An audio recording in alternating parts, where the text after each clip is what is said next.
suppose que tu connais déjà ton voisin. Toi, tu ne connais pas ton voisin. Qui ne connaît pas encore son voisin? Bon, salue-le de ma part. Bonjour, très cher voisin. Pasteur Peggy te salue. Bon, si tu ne me connais pas, je m'appelle... Voilà. Hein? Que Dieu nous bénisse. Je crois qu'en tout cas, le Seigneur va nous faire du bien, une fois de plus. J'avoue que... il y a beaucoup de messages dans ma tête. Hein? Mais bon, j'ai compassion de vous. Parce que si je donne un message différent du premier culte, ça peut vous faire un peu mal, non? Hein? Et puis les gars du premier culte vont dire, quoi? Mais pourquoi il a dit ça au deuxième culte et puis il ne nous a pas dit ça? Hein? Donc c'est pas grave, on va garder pour la prochaine fois. Hein? Je crois que Dieu va faire grâce. Mais c'est qu'est-ce que chacun de nous va recevoir. Amen. Alors ce dont je voudrais parler, c'est un mélange. C'est un mélange à la fois de, je dirais, d'expérience avec Dieu et puis de compréhension de la parole de Dieu. Parce que souvent quand je fais mes méditations, j'ai des notes que je prends. Et il y a eu des fois où, bon, moi j'ai une relation un peu particulière avec le Seigneur. Il y a des jours où je discute avec lui sur certains versets. Je dis, Seigneur, je ne suis pas d'accord. Que depuis que je suis converti, ce verset-là seulement, je ne l'ai jamais vu se réaliser. Et puis souvent, donc ça m'ouvre les yeux. Donc souvent, il y a des trucs sur lesquels je discute avec le Seigneur. Comme par exemple, ça c'est la dernière discussion, ça me fait un peu rire. Tu vois, quand on dit, lorsque le berger perd une brebis sur les 100, il laisse ses 99 autres et puis il va poursuivre celle qui s'est perdue là. J'ai dit à Dieu, j'ai dit, Seigneur, dans la vie d'aujourd'hui là, c'est pas possible. J'ai dit, en temps normal, tu évalues d'abord la valeur de la brebis qui est partie. Et en fonction de ça, si tu vois que ça ne coûte pas trop cher, on va acheter une autre brebis. Amen. Mais derrière ça, en fait, chaque fois que... je me rends compte que chaque fois que j'ai des échanges comme ça avec le Seigneur, ça m'aide à mieux comprendre les Écritures. Et j'ai toujours... Ça, je crois que c'est une des choses que le Seigneur m'a beaucoup enseigné. C'est l'authenticité. Dans la manière dont tu vis ta foi chrétienne. L'authenticité. Je veux dire qu'il y a des choses avec lesquelles, bon, même par rapport aux Écritures, avec lesquelles tu n'es pas d'accord. Ce n'est pas que tu n'es pas d'accord dans le sens où tu es fermé, tu ne vas plus jamais changer d'avis. Non, non. Je pars sur le principe de la parole de Dieu, c'est la vérité. Donc je dis à Dieu, je dis, mais Seigneur, si tu dis que c'est la vérité, mais pourquoi moi je vis ça de telle manière? Pourquoi j'observe telle chose? Et puis pourquoi ça, c'est pas cohérent? Ici, c'est pas cohérent. Pourquoi c'est pas cohérent? Et c'est là que tu commences à avoir de l'instruction. C'est là que les messages viennent. C'est là que tu sens l'Esprit de Dieu qui te révèle des choses maintenant cachées. Il dit, en fait, tu vois, là, ça voulait dire ça. Dans tel contexte. Et en tout cas, par la grâce de Dieu, je crois que la manière dont je vis ma foi, c'est pas une foi théorique. C'est une foi de tous les jours. Voilà. Pour moi, le Seigneur doit être dans ta vie. Je ne sais pas comment dire. C'est-à-dire que, en tout cas, Jésus, il est dans ma vie, quoi. Donc, il est dans mon processus de décision. La manière même dont je réfléchis, il est présent. C'est comme s'il est partout. Que je sois au travail, que je sois avec un client, que je sois... C'est comme si à aucun moment, il y a un temps où je dis, bon, il faut que je cherche Dieu. Non, mais il est déjà là. Et c'est pour ça que souvent je dis aux frères, je dis, non, mais... moi, personnellement, quand je viens, souvent quand je prie, c'est plus pour vous. Hein. Sinon, il n'y a pas eu de déconnexion. C'est-à-dire, on est ensemble depuis Abidjan, ici, on est tout le temps ensemble. Parce qu'il est dans mes choix, mes décisions, mes réflexions. À tout moment, je lui parle, à tout moment, je lui demande, je lui pose telle question. Et je crois que c'est ainsi que doit être tout enfant de Dieu. Ce côté authentique. Et ce que j'ai constaté, c'est qu'au fil des années, toutes les personnes qui sont authentiques, ce sont celles qui progressent avec le Seigneur. Et ce sont celles qui parviennent à rester solides dans la durée. Parce que tant que tu n'es pas toi-même, tant que tu n'es pas authentique, le Seigneur ne peut rien bâtir avec toi. Il va bâtir sur quoi? Il va bâtir sur une image que tu veux donner. Il va bâtir sur... souvent des mauvaises croyances. Il ne peut rien faire. Il faut que tu sois authentique. Et c'est pour ça qu'en général, quand tu vois un jeune chrétien, il progresse plus vite que les vieux, hein, les doyens. Donc tu le vois, t'es témoignage. Le gars s'est converti il y a à peine 2 mois là. On dit qu'il y a un témoignage. Témoignage. Après 3 semaines, qu'il y a un témoignage. Témoignage. Oh Jésus, il est trop bon, il est trop bon, il est trop bon. Tous les doyens sont là. Attends, Sama. Mais justement, ils ont qu'un enfant, ils sont authentiques. Ouais, et c'est dans cette période-là que Dieu te délivre de toute forme de péché. Toi-même, tu es étonné, quoi. Parce que bon, tu es vrai, tu regardes, tu viens d'arriver du monde, tu dis Seigneur, bon, purifie-moi, sanctifie-moi. Je me rappelle quand je donnais ma vie au Seigneur, j'ai dit à Dieu, j'ai dit Seigneur, si c'est marché dans la pureté là, moi, je sais que je ne peux pas, hein. Mais par contre, il ne faut pas gâter ton nom. Parce que je lui disais, tu sais, Seigneur, comme moi je t'ai parlé là, je me suis moqué de tous ceux qui sont convertis et puis qui ont retrogradé. Donc je t'en supplie, épargne-moi. Amen. Mais j'ai compris que l'authenticité, c'est quelque chose d'important. Et au fil des années, si vous voulez, c'est comme si, bon, à un moment donné, quand tu fais des analyses, en rapport bien entendu avec la parole de Dieu, donc je disais souvent dans mes notes, je mets que, tel verset là, non, c'est vrai. Il y a des versets comme ça, quand je les relis, je dis, non, Seigneur, c'est trop vrai. L'expérience de la vie. Donc je prends mes notes, quoi, et puis je dis, ouais, c'est vrai. Telle situation, je me rends compte que c'est trop vrai. Pour tel truc, je me rends compte que c'est très vrai. Et pour d'autres versets, je dis, bon, ça, c'est pas encore arrivé. Mais pour les autres, là, ça, c'est vrai, ça, c'est vrai.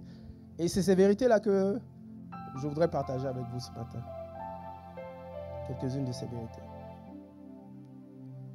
Alors, il faut comprendre, en règle générale, quand tu te convertis, et c'est une très bonne chose, hein, pour la plupart, il est important de renoncer à soi-même.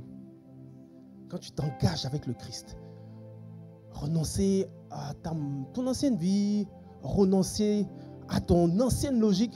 Au début, quand je me suis converti, je ne comprenais pas en fait pourquoi cette nécessité de renoncer à soi-même. Je me posais la question. Parce que souvent, à un moment donné, nous on s'est abandonné. Non, je me suis abandonné. J'ai dit, Jésus, tout le passé même, mon intelligence, ma réflexion, tout, je jette tout à la poubelle. Donc, à partir de maintenant, je me laisse conduire par toi, pas à pas. C'est le Saint-Esprit qui doit me diriger. Mais dans la durée, j'ai vu qu'en fait, Dieu travaille avec toi. Et il a besoin que tu sois présent dans la relation. Il a besoin que tu sois vrai, que tu sois là. Et pourquoi il y a le brisement? Parce qu'en fait, ton moi, la manière dont tu as créé ton identité personnelle, les valeurs dans lesquelles tu crois, l'ensemble des croyances qui commencent à te définir en raison des expériences que tu as, il y a beaucoup d'éléments qui ne sont pas purs ou qui ne sont pas attachés à ta destinée. Voilà pourquoi il a besoin de purifier, de sanctifier. Et souvent, on s'est consolidé avec le temps, avec de mauvaises croyances. Vous savez, les psychologues parlent de croyances acquises. Ça veut dire quoi? Qu'au fur et à mesure que les années passent, progressivement, tu te définis autour de certaines expériences que tu as eues qui commencent à devenir comme des vérités pour toi. Donc, tu ne marches qu'en fonction de ça. Et il se trouve que il y a des choses que tu considères comme étant des vérités, mais qui sont des mensonges. Et qui vont faire quoi? C'est comme un poison qui va agir sur toi dans la durée. Voilà pourquoi il faut qu'il brise. Il faut qu'il casse. Il faut que tu renonces à toi-même. Parce qu'il y a des croyances que tu as en ce moment qui ne vont pas t'arranger dans la durée. Il y a certaines croyances que tu peux avoir même qui sont contre ton mariage, tu ne sais pas. Je me parlais une fois à une soeur. Je lui disais, j'ai dit, tu vois, elle c'est vraiment un cas spécial. Parce que quand tu la regardes, je dis, toi, ton papa a été trop fort. C'est-à-dire, son père a été tellement présent. Il a mis les standards tellement hauts qu'elle, comparée à toutes les autres femmes, c'est comme si elle estime qu'elle n'a pas besoin d'un homme. Bon, elle ne se rend pas compte, hein, parce qu'elle veut se marier, mais je dis, mais la façon dont tu es, c'est comme si un homme ne peut pas exister auprès de toi. Mais c'est lié à quoi? Un ensemble de croyances que tu as cultivées au fil du temps qui ont créé un genre de suffisance vis-à-vis de l'homme. Donc du coup, ça va t'empêcher de voir la bonne personne. Parce qu'un homme, il faut qu'il puisse exister à côté de toi. Il faut qu'il puisse se sentir utile. Non, elle, son papa l'a trop rempli. Non. Le gars, mais la place où ça doit être impossible le fiancé, le père là. C'est-à-dire, il cause, il peut passer 2 heures à 3 heures au téléphone chaque jour. Mais j'ai dit, mais attends, mais où est l'espace du fiancé là? Et puis le gars, il a rempli bien, il a coaché, il a vraiment bâti. Non, j'ai dit, bon, lui, par contre, il a trop bien fait son travail et il faut rééquilibrer. Mais c'est un ensemble de croyances que tu développes en fonction des connaissances que tu as eues, en fonction de la manière dont tu as été coaché.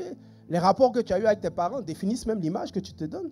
Parce que si tu as eu des parents qui t'ont toujours fait croire, parce que ça encore c'était des trucs forts, elle disait comme ça que sa mère, c'est-à-dire que quand elle regarde sa maman, elle écoute, elle a l'impression qu'il n'y a personne plus intelligent qu'elle sur la terre. Je dis ouais, ils ont bien taffé quand même. Au point que eux, ils ont été obligés de se battre pour être humbles. Alors qu'il y a beaucoup, ils grandissent dans des familles où pouf, tu penses que tu es le gars le plus naze du pays même. Tu es le mouton noir. Mais c'est très lié, voilà, à tout ce que tu as entendu certaines autorités te dire, c'est que souvent même des personnes en classe, des professeurs t'ont dit, tout ça, c'est des éléments qui t'ont façonné et qui t'ont donné une image. Et souvent, quand tu viens le Seigneur, il faut avoir l'humilité de venir tout jeter à ses pieds, tout présenter à ses pieds. Et pendant longtemps, j'ai cru justement que c'était la marche par le Saint-Esprit essentielle. Ou non, je dirais plutôt, j'avais une interprétation de la marche par l'Esprit. Pour moi, la marche par l'Esprit, c'est du genre, le matin, le Saint-Esprit dit, je mange à midi. Le Saint-Esprit dit, ce soir à 20h, tu dois manger des choux. Le Saint-Esprit me dit, demain matin, je dois me réveiller à 3h. Ensuite, après-demain, c'est le même Saint-Esprit qui me dit, non, cette fois-ci, tu peux te réveiller à 8h. Non, je pensais que c'était comme ça la marche par l'Esprit. Donc, du coup, tu vois, tu as une façon de progresser où tu te dis, bon, tu attends la révélation de Dieu du jour. Et à la fin, tu te déresponsabilises totalement de tout ce qui t'arrive. Tu vas tout mettre, soit sur Dieu, soit sur le diable. Tout ce qui va t'arriver. Mais pourquoi? Parce que tu marches par l'esprit, non? Donc, si quelque chose t'arrive, c'est que c'est Dieu qui n'a pas bien joué son rôle. C'est toi, tu es censé marcher par le Saint-Esprit. Et s'il y a quelque chose qui ne va pas, c'est que c'est peut-être le diable qui est un peu plus fort qu'on ne prévoyait. Amen. Et on se déresponsabilise totalement. Alors qu'un des premiers éléments, je me rappelle donc d'un pasteur, un ami pasteur qui a dit comme ça, il dit ce jour-là, il a fait ça exprès pour nous choquer. Il dit que les résultats d'un homme est lié à 99% à sa personne et 1% seulement à Dieu. Donc quand il a dit ça, on était tous choqués, on dit non quand même, oh, tu ne peux pas nous dire ça quand même. Mais il faut comprendre que nous sommes les premiers responsables. Ça c'est mon premier point. Nous sommes les premiers responsables de tout ce qui nous arrive. Tant que tu n'auras pas compris le sens de la responsabilité que tu dois avoir vis-à-vis de tous les résultats que tu ne seras jamais capable de provoquer le changement qui va transformer ton quotidien. Tout est lié à ton sens de la responsabilité. Vous savez, tous ceux qui ne se sentent pas responsables de ce qui leur arrive ne produisent absolument rien dans leur vie. Toute leur vie est contrôlée par quoi? Mon boss, ma famille, les circonstances de naissance, l'environnement dans lequel je suis. Mais donc, si tu n'as aucun pouvoir, tu ne fais que vivoter, quoi. C'est tout. Tu ne fais que subir toutes les circonstances. Je ne comprends pas. C'est pour ça que même dans un couple, quand un couple ne va pas bien, mon ami, vous deux, vous êtes responsables. Et toi, l'homme en premier, tu es le premier responsable. Non. Parce que c'est l'ensemble de vos interactions qui produisent ces résultats. Est-ce que tu es obligé de te mettre en colère quand elle donne certaines paroles? C'est en ton pouvoir. La décision de ne pas se mettre en colère. C'est une décision, c'est un choix. Donc quand on est dans une spirale négative où tout le monde on est toujours en train à couteau tiré, mais c'est parce que toi aussi tu as une manière de réagir et tu as choisi de réagir de telle ou telle façon. Mais c'est pour ça que vous n'avez pas la paix dans votre couple. Tous les couples qui réussissent, c'est un ensemble de décisions, de choix délibérés. Délibérés. Et tant que tu n'as pas conscience que tu es le premier responsable de ce qui se passe dans ta vie, tu ne vas jamais te rendre compte de tout ce qui est en ton pouvoir pour changer tes situations.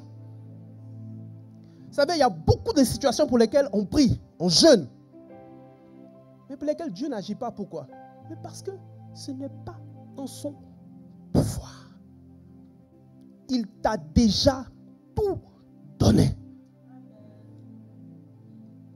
Alléluia. Vous savez, j'aime bien ce qui s'est passé dans le livre de Genèse, Genèse 3:12. C'est après que l'homme a mangé le fruit défendu, donc tu vois Dieu qui vient à la rencontre, justement, de Adam et de Ève. Et il commence par rencontrer Adam. Et regardez ce qu'Adam lui répond. L'homme répondit, la femme que tu as mise auprès de moi m'a donné de l'arbre et j'en ai mangé. On lui pose la question de savoir, mais qu'est-ce qui s'est passé? Et son premier réflexe, c'est d'accuser Ève. À aucun moment, il assume le fait que ce soit lui qui ait pris la main, qui a attrapé le fruit et qu'il ait mangé.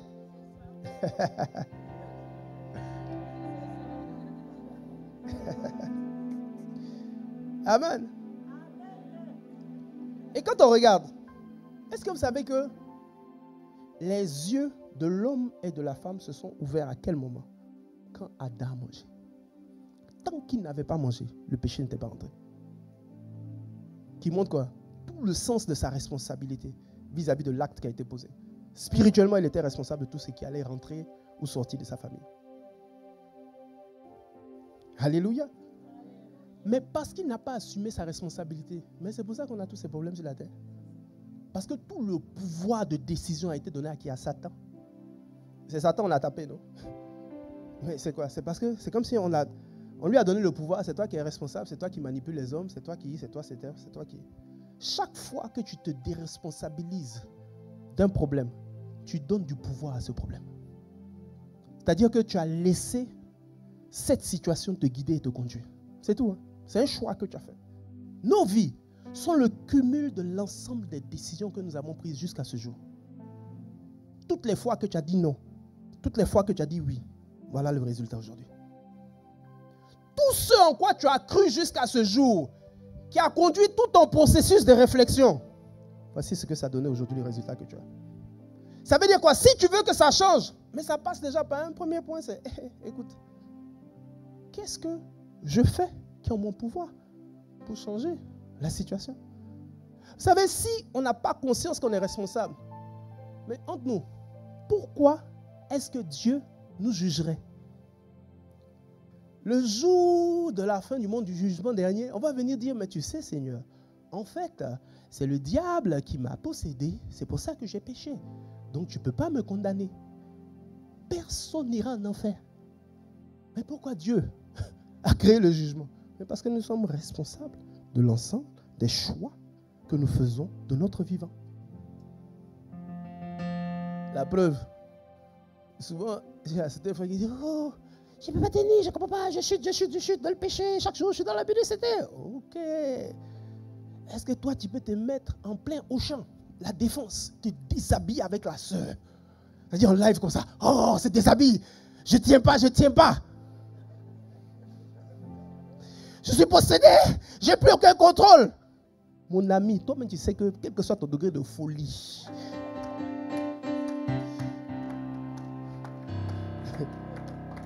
alléluia.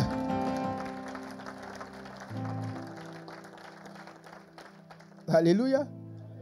Toi-même tu sais, tu ne pourras jamais faire ça. Mais ça veut dire quoi? Que tu as le contrôle. Que tout est affaire de circonstances et tout. Ici, dans la réalité, tu as le contrôle. C'est pas tout le temps, tu es là. C'est pour ça que Dieu va nous juger. Parce qu'on a le contrôle. Parce qu'on a le choix. Parce qu'on décide. Alléluia.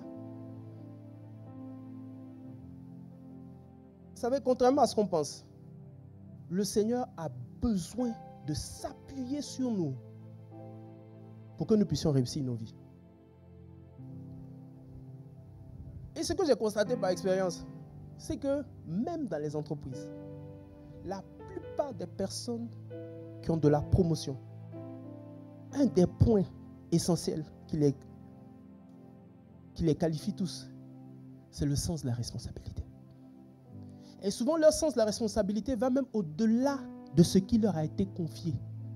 C'est-à-dire qu'on t'a confié une tâche, mais parce qu'il y a tel département qui rentre en ligne de compte dans cette tâche, le jour qu'il y a une réunion avec leur chef, ils ne vont jamais te dire c'est parce que celui-là n'a pas donné le dossier.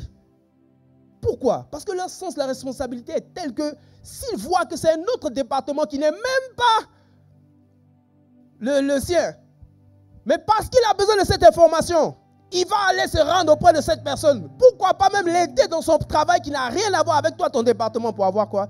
Pour avoir l'information finale. Parce que ça rentre en ligne de compte dans ce que tu dois apporter à ton chef.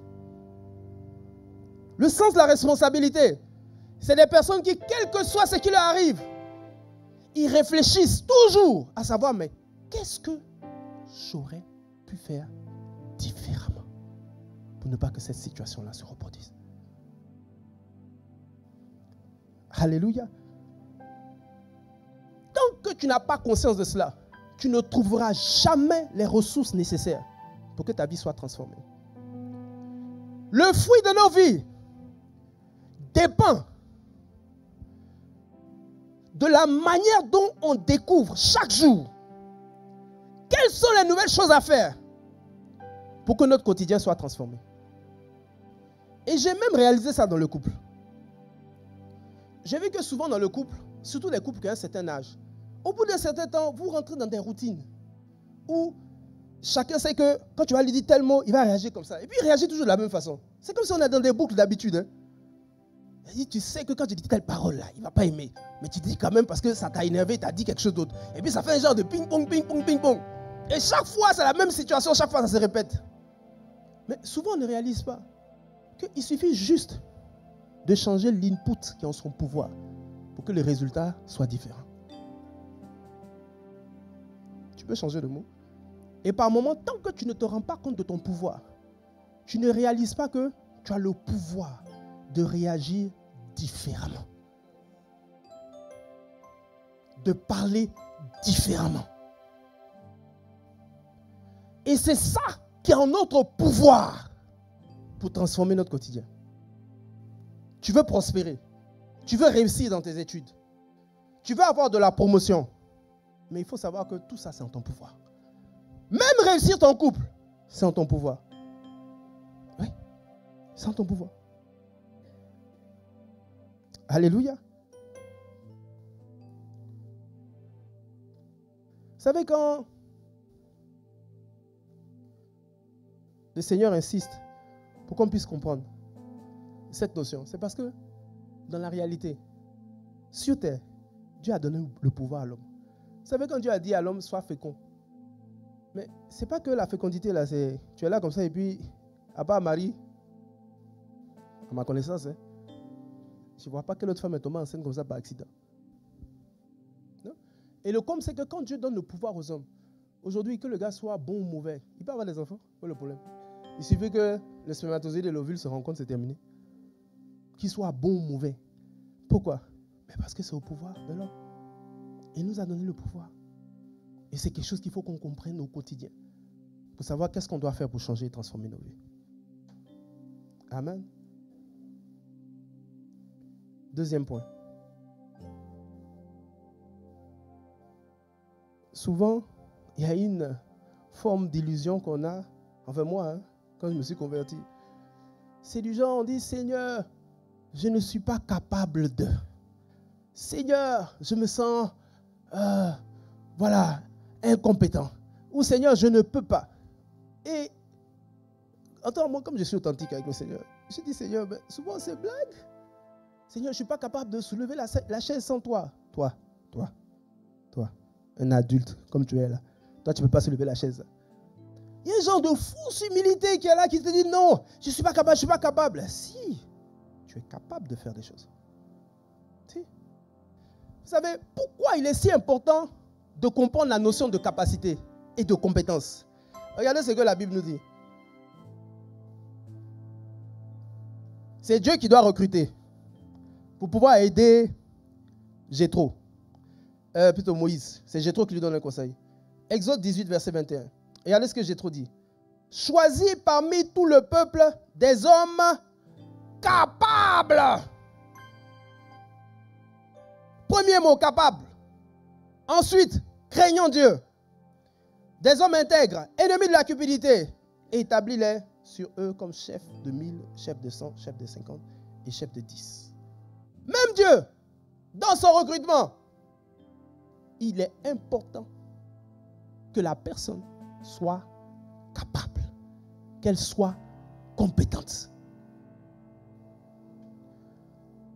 Vous savez, pourquoi c'est important de savoir ce dont tu es capable?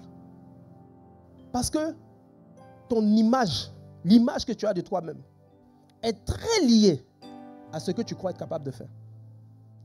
La valeur et l'estime que tu donnes à ta personne sont très liées à ce que tu es capable d'apporter aux autres. Voilà pourquoi plus tu te crois incapable, moins tu auras de projets, moins tu auras de rêves, moins tu auras une vision. Et plus tu te sens incapable, moins tu vas oser faire des choses inédites. Moins tu vas tenter des expériences. Et mieux, l'échec est capable de te briser. Alléluia. Parce que celui qui se sent capable, il peut soulever des montagnes. Vous savez, l'image de soi, c'est quelque chose qui se construit. Et elle se construit en fonction des victoires que tu as. Plus tu obtiens de victoires, plus ça modifie la perception que tu as de toi-même. En tant que Dieu sait que cette perception, c'est essentiel pour la réussite de tout homme. Vous savez, est-ce que vous savez que c'est beaucoup plus important ce que tu penses de toi-même est de loin plus important que ce que les autres pensent de toi. Parce que le moteur qui va te faire fonctionner, c'est l'estime que tu as de toi-même. C'est la manière dont toi, tu te vois toi-même. Sinon, tout le reste, on va venir te dire, mais tu te rends dépendant des circonstances. Tu te rends dépendant des hommes. Mais c'est pour ça qu'un mariage qui réussit, dans la réalité, ce n'est pas deux personnes qui viennent avec des attentes de oh là là. Non, c'est des personnes qui viennent pour apporter et pour donner. Parce qu'elles savent qu'elles ont quelque chose. Elles sont capables d'apporter quelque chose à leur couple. Elles sont capables d'apporter quelque chose à leur conjoint. Elles sont capables d'apporter à leur relation de couple. Vous savez, plus ton image de toi change. C'est pour ça dans les fiançailles, j'aime bien dire, mamie, il est parti, c'est pas grave. Il a cassé ton cou, comme on dit en Côte d'Ivoire. Du jour au lendemain, oh, je veux plus. Mais tu sais que plus tu travailles sur ton image personnelle, plus tu as conscience de qui tu es. Mais tu vas interpréter ça comme étant un signe de mais c'est lui qui a perdu. Hein? Non. Dans la réalité, c'est pas tu sais pas la perle que tu as ratée. Ah, c'est toi. Si tu avais su seulement ce que j'allais apporter à ta vie, le couple qu'on aurait fait. Oh, c'est dommage. Tu as raté.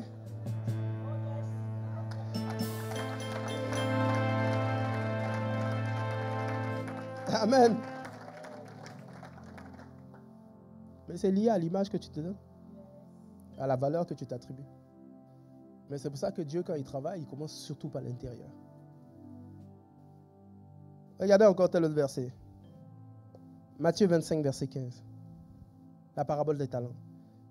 La Bible dit, il donna 5 talents à l'un, 2 à l'autre, et 1 au troisième, à chacun selon sa...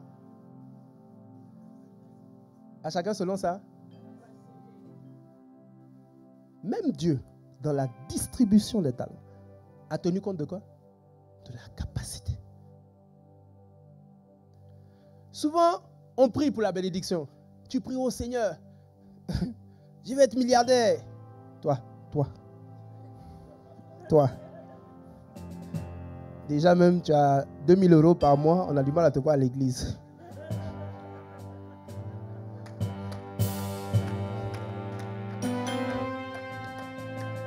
Amen.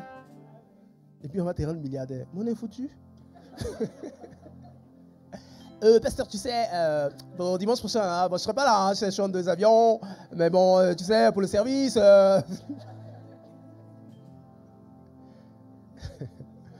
Alléluia. Non. Mais est-ce que vous savez que c'est une compétence à développer? avoir la capacité d'être sûr que quelle que soit la richesse que tu auras, tu vas maintenir un certain nombre d'habitudes. Quel que soit le niveau de l'élévation que tu auras. Non, tu développes une compétence qui est la discipline de malgré mes charges, je serai toujours présent au culte. Et je garderai toujours le même niveau de service. Même mieux, je vais progresser même dans mon service avec l'augmentation de mes charges. Alléluia. Oui, tout ça c'est des compétences. Et souvent, est-ce que vous savez que la compétence c'est quelque chose qui s'acquiert? Non, ça s'acquiert. Ce n'est pas quelque chose qui vient comme ça par révélation. Vous savez, celui qui a fait 5 talents et qui en a ramené 10 à la fin. Dans la réalité, vous savez ce qui s'est passé? Il avait 5, il était capable de gérer 5. Progressivement, il a été capable de gérer le 6e talent. Ensuite, il a été capable de gérer le 7e. Ensuite, le 8e, le 9e, jusqu'à avoir les 10. Vous savez, quand je parle de capacité, ça me fait penser à une fois une émission que je regardais là. C'était aux États-Unis, un millionnaire. Et ce qu'ils ont fait, c'est quoi? C'était un genre de télé-réalité. Et le challenge, c'était parvenir à générer $1 million en partant de rien. Donc, le gars, il devait partir dans une ville. La seule chose qu'il avait, c'était une vieille camionnette. Une ville dans laquelle, bien entendu, il n'était pas connu. Et puis, on le filmait et on voyait comment il allait faire. Est-ce que vous savez que le gars, au bout de 3 mois, il a fait $1 million? Parce que dans la réalité, $1 million, ce n'est pas l'argent qui est sur mon compte. Non. $1 million, c'est ce que j'ai ici. C'est la compétence. Quelles que soient les circonstances. Vous savez, quelqu'un qui n'a pas la compétence, donnez-lui, ça me fait penser à cette histoire-là où un matin le roi s'est levé dans une contrée, il dit, bon, il y a trop de riches, enfin, c'est une minorité de riches et il y a trop de pauvres. Donc à partir d'aujourd'hui, il a retiré tout l'argent des riches. Et il a dit, on va répartir ça de façon équitable. Donc les riches sont redevenus des citoyens normaux et ordinaires. On peut même vous deviner ce qui s'est passé au bout de quelques mois. À votre avis? Les riches et les pauvres?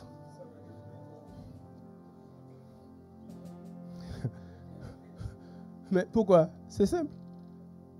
Le riche, il sait comment établir un produit qu'il va vendre. Le riche, tu lui as donné 100 000. Il va l'acheter pour 100 000 francs de marchandises. Et puis il va chercher à te vendre ça. Parce qu'il sait que toi, le pauvre, tu as besoin de consommer. Tu as besoin de vivre. Et donc sur toi, il va faire de la marge. Après, il va augmenter encore son business.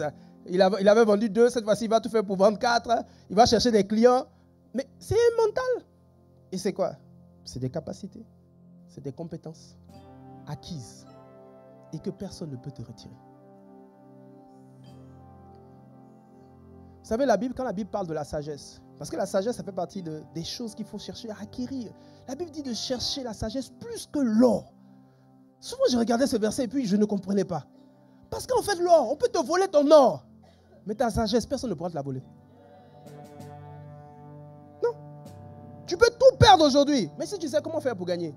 Souvent même, ce que j'ai vu, c'est que par moment, il arrive des fois où tu fais un travail sur l'ordinateur.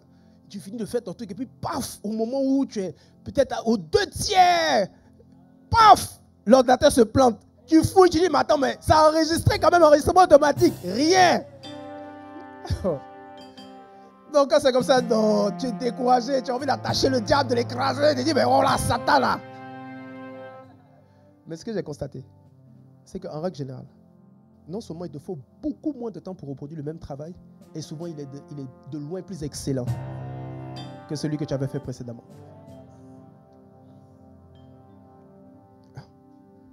Parce que tu as acquis l'instruction. Et parce que tu l'as fait une première fois, tu sais comment faire pour l'améliorer. Alléluia. Donc si tu dois travailler sur tes capacités, tu dois travailler sur ton niveau de compétence. Dieu veut nous élever. Mais assez souvent, ça dépend de nous. Est-ce que vous savez que Dieu ne peut pas nous élever au-delà, au-dessus de ce que nous sommes capables de supporter? Sinon, tu sais que tu peux lâcher la main de Dieu. Ou même souvent, tu ne vas pas lâcher la main du Seigneur. Mais ta situation après bénédiction peut être pire que ta situation avant bénédiction. Je me rappelle d'un gars, à Abidjan, il y a des personnes qu'on appelle des démarcheurs. C'est juste des intermédiaires quand il s'agit de vendre certains biens immobiliers. Donc il y a un. Lui, qu'est-ce qui s'est passé? Il a fait une grosse vente. Je crois qu'il s'est levé à près d'1 milliard de francs CFA. Donc vous imaginez, il a eu ses 10%. Donc 100 et quelques millions. Vous savez ce qu'il a fait? 100 millions. D'abord, il a commencé, il a déménagé. Il a loué une maison plus chère. Il a acheté 2 voitures. Une pour lui, une pour sa femme. Et devinez la meilleure. Comme il avait beaucoup d'argent, il a commencé à faire des investissements un peu hasardeux. Quand il a fait 2-3 investissements qui n'ont pas marché, à un moment donné, au bout de 6 mois, il se retrouve sans cash pour pouvoir payer même ne serait-ce que son loyer. Vous savez ce qui se passe? Comme les gens ont l'image du gars qui était riche. On dit non, on va lui faire crédit pour son loyer. Parce que c'est un gars riche. Bon, il a peut-être quelques petits soucis. Non, il va faire 1 mois, 2 mois, 3 mois. Il y a des fournisseurs qui vont dire non, c'est un gars bien, on peut lui faire crédit. Tu vois, non? Mais à la fin du film, le jour où tu tombes endetté jusqu'au cou. Alors qu'au début, tu avais 100 millions en poche. Alléluia. Mais c'est pour ça que Dieu ne peut pas te bénir au-delà de tes compétences. Parce que s'il t'a donné aujourd'hui, ça peut te tuer. Ça peut te détruire. Tu peux finir endetté, avec plein de soucis. Mais c'est pour ça que même le mariage, pour ça, j'espère qu'ils ne vont pas me lapider. Non, il y en a qui doivent rester célibataires. Il y a certains pour qui il est bon qu'il soit seul. Non, mais parce que à la fin du film, pour nous qui encadrons des couples mariés, mais souvent tu regardes la manière dont la relation de couple peut détruire une personne.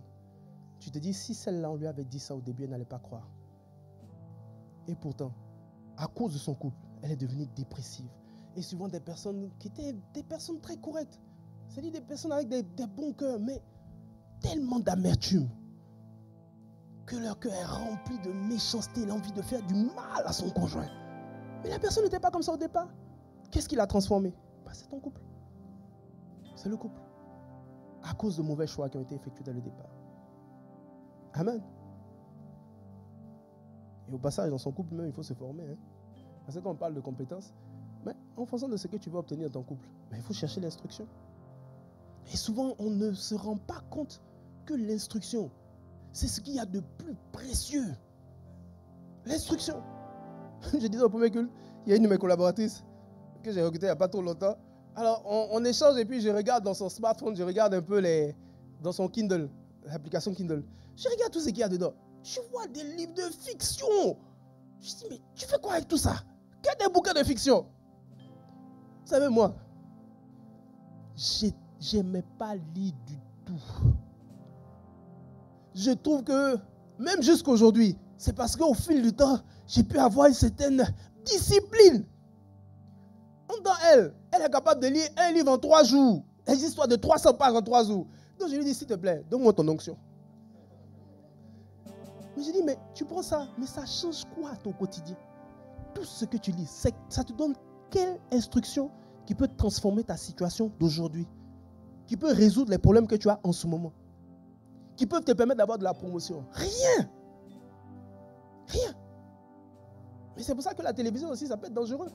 Mais regarde, même les réseaux sociaux. Donc souvent, il y a des personnes qui me disent, mais attends, mais t'as pas TikTok? Je dis, mon ami, je me soigne.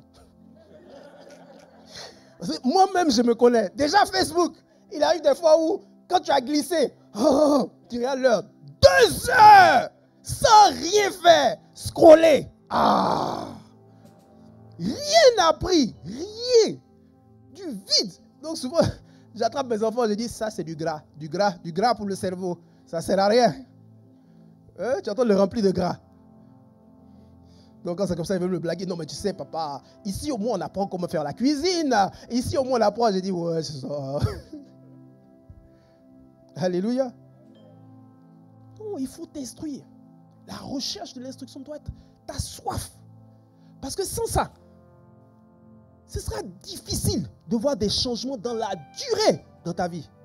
Vous savez, par moment, je me rappelle une histoire avec mon fils quand il était encore tout petit. On était allé à la piscine. Et quand on allait à la piscine, il voulait tellement nager, donc je l'ai pris et puis je l'ai amené au grand bassin. Et vous savez, au grand bassin, toi tu es le grand, donc tu l'attrapes comme ça. Il croit qu'il sait nager. Donc il est là. On le fait sortir. Un moment donné, je le vois en train de courir. Il veut plonger au grand bassin. Je dis voilà. Est-ce que vous savez que souvent c'est ce qui nous arrive avec le Seigneur? Il t'a blagué, mon petit. Il t'a attrapé et tu crois que toi tu sais nager. Ça, ce sont les miracles du début là.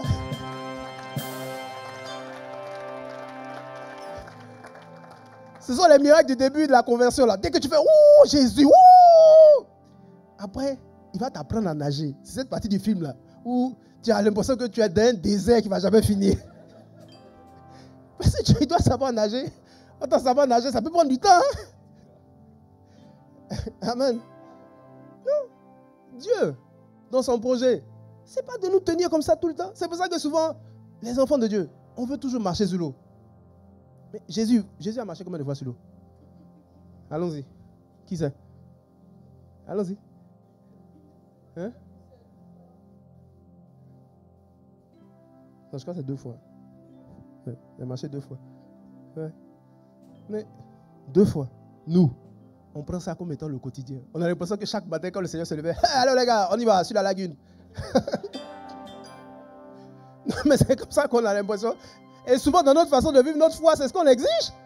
Tu veux que chaque jour, ce soit une vie, et puis souvent, bon, il y a des trucs, bon, c'est bien, mais en même temps, il faut faire attention, quoi. Je veux vivre dans le miraculeux, Donc, tu te dis que tous les jours, il y aura un miracle.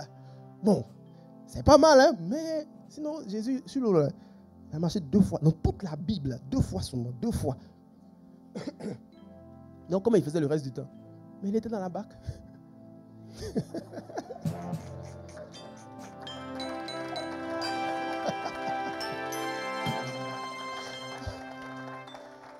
Alléluia.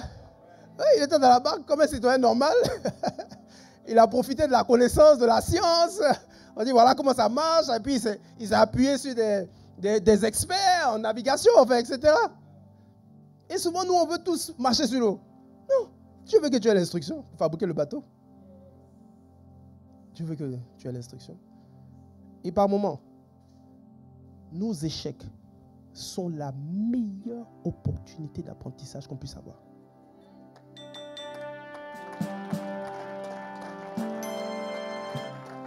On ne se rend pas compte que souvent on apprend plus dans la douleur que dans la joie. Assez souvent les choses pour lesquelles tu as pleuré, la marque que ça a créé, souvent ça a créé un désir, une soif de t'en sortir que la joie n'aurait jamais pu te procurer. Non, souvent tu te rends compte, tu te retrouves dans des situations où tu dis ça, plus jamais. Plus jamais.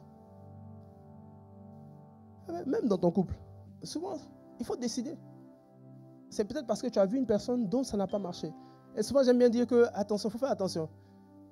Ce n'est pas parce que ton père n'a pas été quelqu'un de responsable ou n'a pas été un bon père que tu dois le renier. Non. Ton père, il doit toujours servir de repère pour toi. Vous savez quel type de repère il peut être? Il peut être soit le repère qui te dit voilà la bonne chose à faire, soit le repère pour te dire il ne faut jamais faire ça. Mais tu dois toujours le garder comme repère. Voilà pourquoi les douleurs par lesquelles nous passons. Il ne faut pas fuir. Et souvent tu vis des situations là, c'est tellement douloureux. Tu fuis. Non. Assieds-toi. Et réfléchis. Prie. Et réfléchis. Alléluia. Vous savez, souvent, ça me fait rire, quoi. Je dis, si c'était les Africains qui avaient fait le Titanic, on était foutus.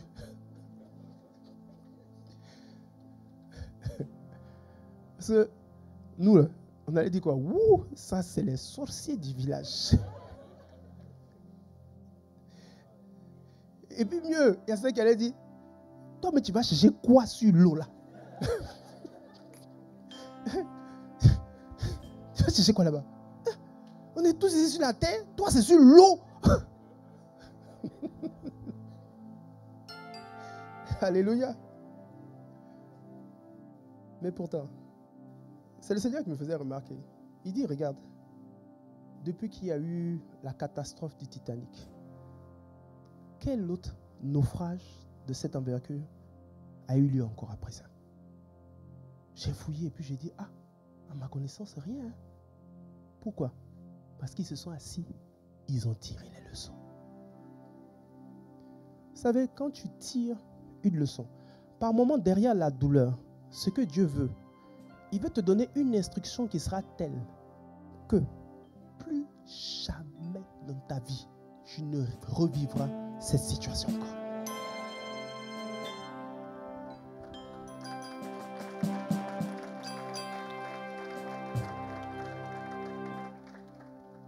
Non, c'est pour ça qu'il veut te donner l'instruction.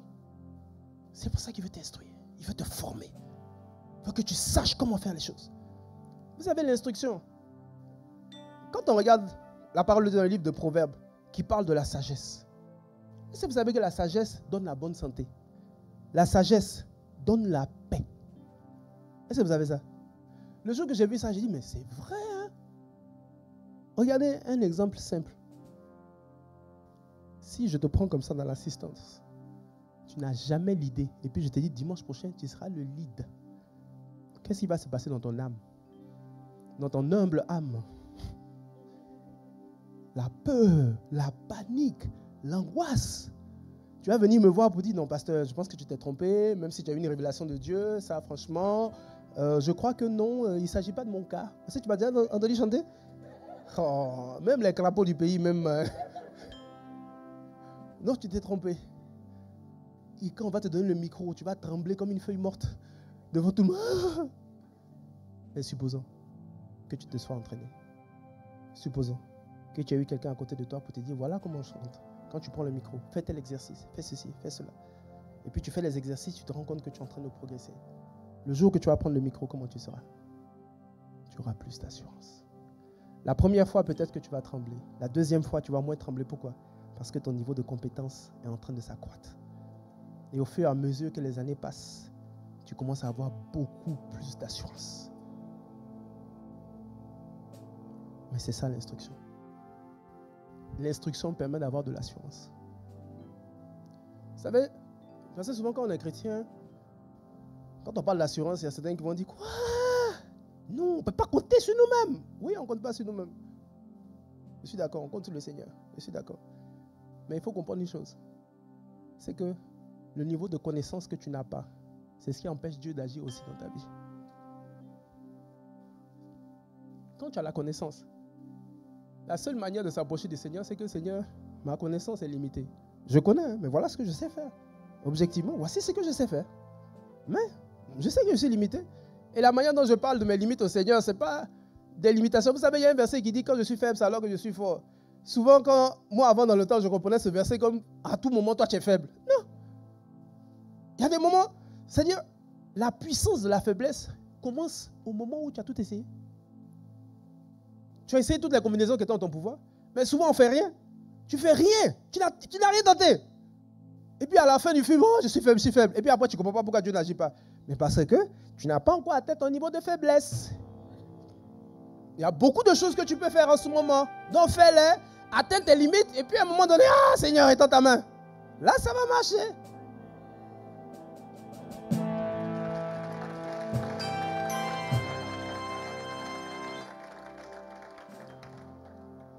Alléluia. Est-ce que vous savez que dans la capacité, il y a le Saint-Esprit qui agit? Parce que la Bible parlant de l'Esprit, Dieu dit que c'est un esprit de sagesse et d'intelligence. Quand on regarde au moment où il fallait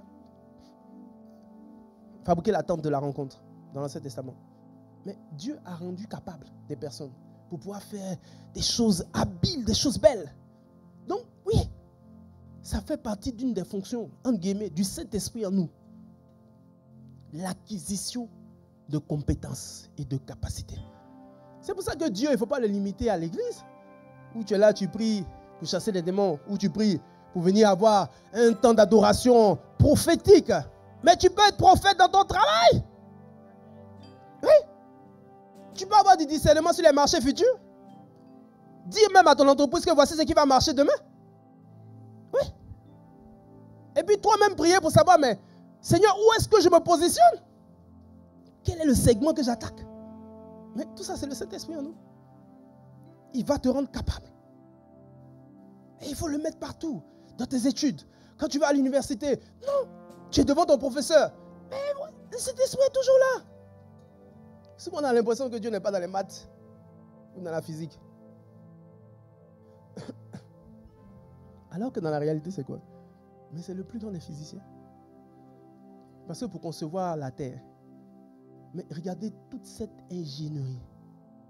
Et les hommes, dans la réalité, quand ils ont fait leurs mathématiques, c'est quoi? C'est juste de l'observation. Ils ont observé ce que Dieu a fait et puis ils ont commencé à tirer des théories. Vous dites que, telle droite, quand on fait ça, ça fait ceci. En mathématiques, telle formule, ça tombe pile. Mais le Créateur lui-même, il a dépassé ça il y a longtemps. Parce que pour concevoir ce que tu vois là, il y a d'autres théories même que tu n'as pas encore, que les hommes n'ont même pas encore découvertes. Donc en lui se trouve toute l'instruction, toute la sagesse et l'intelligence pour réussir quel que soit ce que tu fais. Quand la Bible dit que Dieu a créé toutes choses par sa parole, est-ce que vous savez que même quand tu tiens une orange, il y a la parole de Dieu dedans? Pour la simple raison que si on veut te décrire comment ça fonctionne, c'est les choses qu'on va écrire. On va te dire voilà comment ça fonctionne, voilà comment ça fonctionne. Mais ça c'est quoi? C'est ce que Dieu a dit. Et puis c'est ça accompli. Alléluia. André, j'ai trop duré sur ce point-là. Point numéro 3. Avoir une vision, des objectifs et de la stratégie. Regardez ce que Paul dit.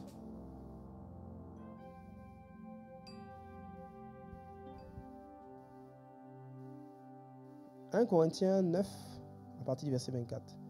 Ne savez-vous pas que ceux qui courent dans le stade courent tous, mais qu'un seul remporte le prix? Courez de manière à le remporter. » C'est-à-dire qu'il ne faut pas courir de façon nonchalante. Il faut courir de manière à gagner la course. Donc quand tu te fixes un objectif, tu dois courir pour pouvoir l'atteindre. Ensuite, il dit tous ceux qui combattent s'imposent toute espèce d'abstinence.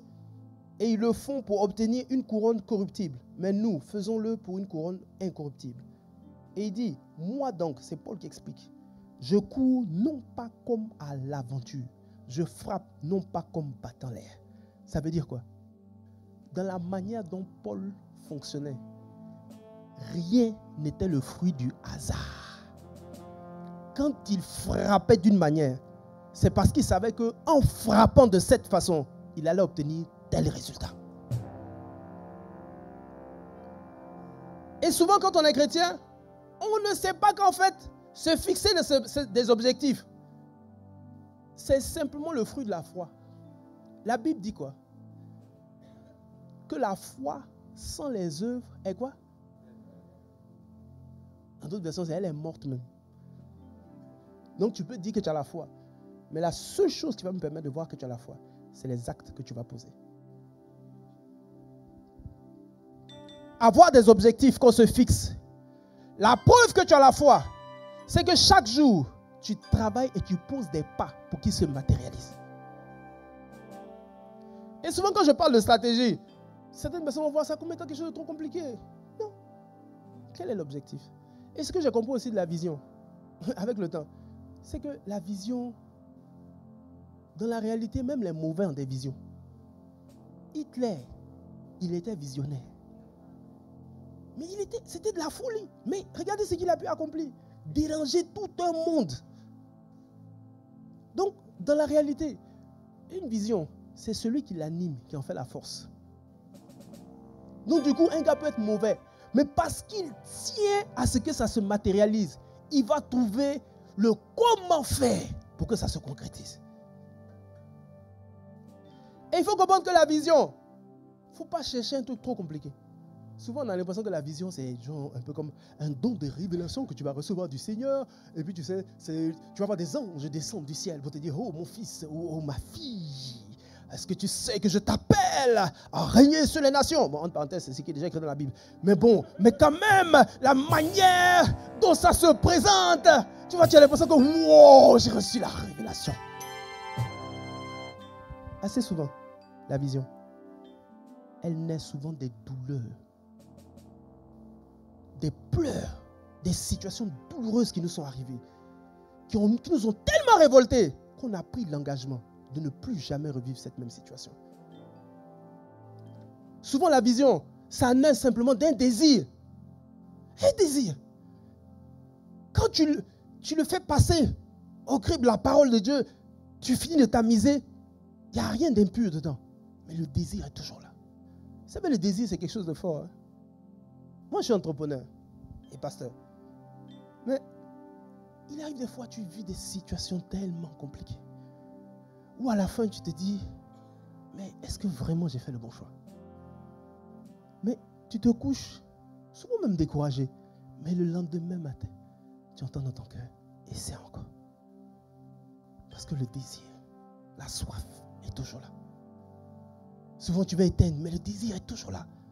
Assez souvent, c'est un signe que ça vient du Seigneur. Quelque chose qui traverse le temps comme ça. Tu es là, tu veux étouffer, tu veux faire autre chose. Mais chaque fois, ça revient dans ton cœur. Assieds-toi et réfléchis là-dessus. Parce qu'assez souvent, c'est derrière ces désirs-là que se cache la vision de Dieu pour ta vie. Amen. Une fois que tu as commencé à bien identifier le désir, fixe-toi des objectifs.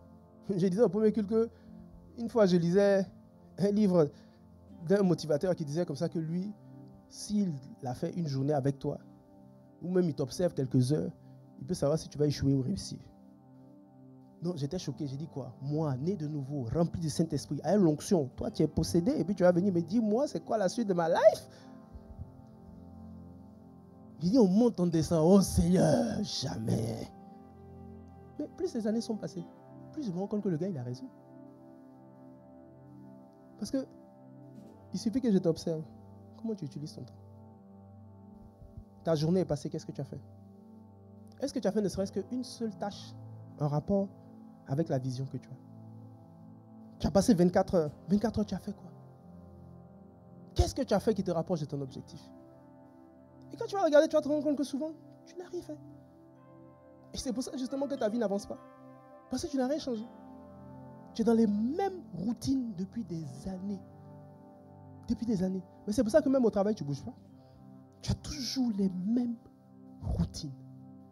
Tu agis toujours de la même façon. Tu n'apprends rien de nouveau au quotidien pour pouvoir découvrir quels sont les nouveaux chemins que tu peux emprunter pour réaliser le rêve que Dieu t'a mis à cœur.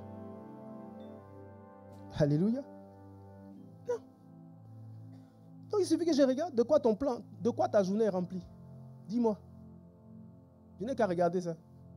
Demain tu vas au travail. Ok, d'accord. Métro, boulot, dodo. Après tu fais. C'est-à-dire, même par rapport à ton travail, ça fait 10 ans que tu travailles avec les connaissances de 2014. Tu n'es pas au courant. Donc après tu te plains, tu dis mais le jeune qui vient d'arriver 2024, il a 3 fois mon salaire. Mais parce qu'il travaille avec les compétences de 2024. Non. Tu dois progresser. Tu dois progresser. Et chaque jour, tu dois chercher à apprendre de nouveau, de nouvelles choses. En rapport avec ton objectif. L'objectif que tu vas atteindre. Le rêve que tu as. Les choses qui te tiennent à cœur. Et souvent, les chrétiens, on ne sait pas les chrétiens seulement, mais j'ai l'impression que les blackistes, hey, avant que Dieu nous aide, hein? Ce week-end-là, j'étais en Allemagne, j'ai dit, oh Seigneur, jusqu'à quand? Si tu regardes même le petit village, tu dis, mais même Abidjan n'est pas comme ça. Oh Seigneur, ta grâce. Alléluia. Souvent, on manque totalement de vision. Pourquoi? Mais parce qu'il y a des choses qu'on a admises dans nos têtes. Il y a des choses que tu as admises dans ta tête comme étant ta vérité, mais qui n'est pas la vérité. J'ai raconté une histoire. C'est le pasteur Mathieu qui aime bien raconter cette histoire-là. Où il y avait un monsieur qui avait un piranha qui voulait mettre dans un aquarium. Vous savez, les piranhas, ils sont carnivores. Donc du coup, quand tu mets le piranha avec les autres poissons, son premier réflexe, miam miam. Tous les petits poissons rouges, le gars il les dévore, on n'a rien de temps. Donc le gars, ce qu'il a fait, il a mis une vitre. juste au milieu de l'aquarium. D'un côté, il a laissé le piranha tout seul, et de l'autre côté, il a mis tous les poissons. Alors vous imaginez le piranha. Chaque fois qu'il voit les poissons, boing, boing, boing, boing, boing, boing. Donc il cogne. Et à un moment donné, bon, il a renoncé parce que bon, il s'est rendu compte que manger poisson rouge égale boing, boing, mal de tête. Donc autant abandonner. Et quand le propriétaire s'est rendu compte que le piranha a arrêté de s'agiter, vous savez ce qu'il a fait? Il a juste retiré la vitre. Plus jamais le piranha n'a mangé de poisson. Donc il est là, il se balade, il voit les poissons en train de rôder autour de lui. Mais quand il voit un poisson comme ça, la seule chose qui résonne dans sa tête, c'est boing, boing, boing. Mais dans la réalité, la vitre n'existe plus. Et il y a beaucoup de situations pour lesquelles la vitre se trouve dans nos têtes. Surtout pour nous qui sommes africains. Ces derniers temps, je pose beaucoup de questions. Je regarde un peu le profil des uns, des autres. Je vois que je me dis, mais attends, mais il n'y a même pas d'entrepreneurs. Les entrepreneurs sont où? Bon, c'est comme si déjà tout le monde veut travailler. Après, tu regardes, bon, on se contente d'un certain type de bureau, de Josie. Je regarde même les postes. Tu vois, il y a des postes là, j'entends pas. Je dis, mais pourquoi? Qu'est-ce qui se passe? Mais, si tu vas regarder, ils vont dire non, qu'il y a un genre de plafond de verre. Mais c'est ta croyance. C'est ta croyance. Donc le plafond de verre sera pour toi. Parce que après j'ai causé avec une petite soeur. Je regarde, elle est à 2 doigts de devenir associée d'un grand cabinet au niveau mondial.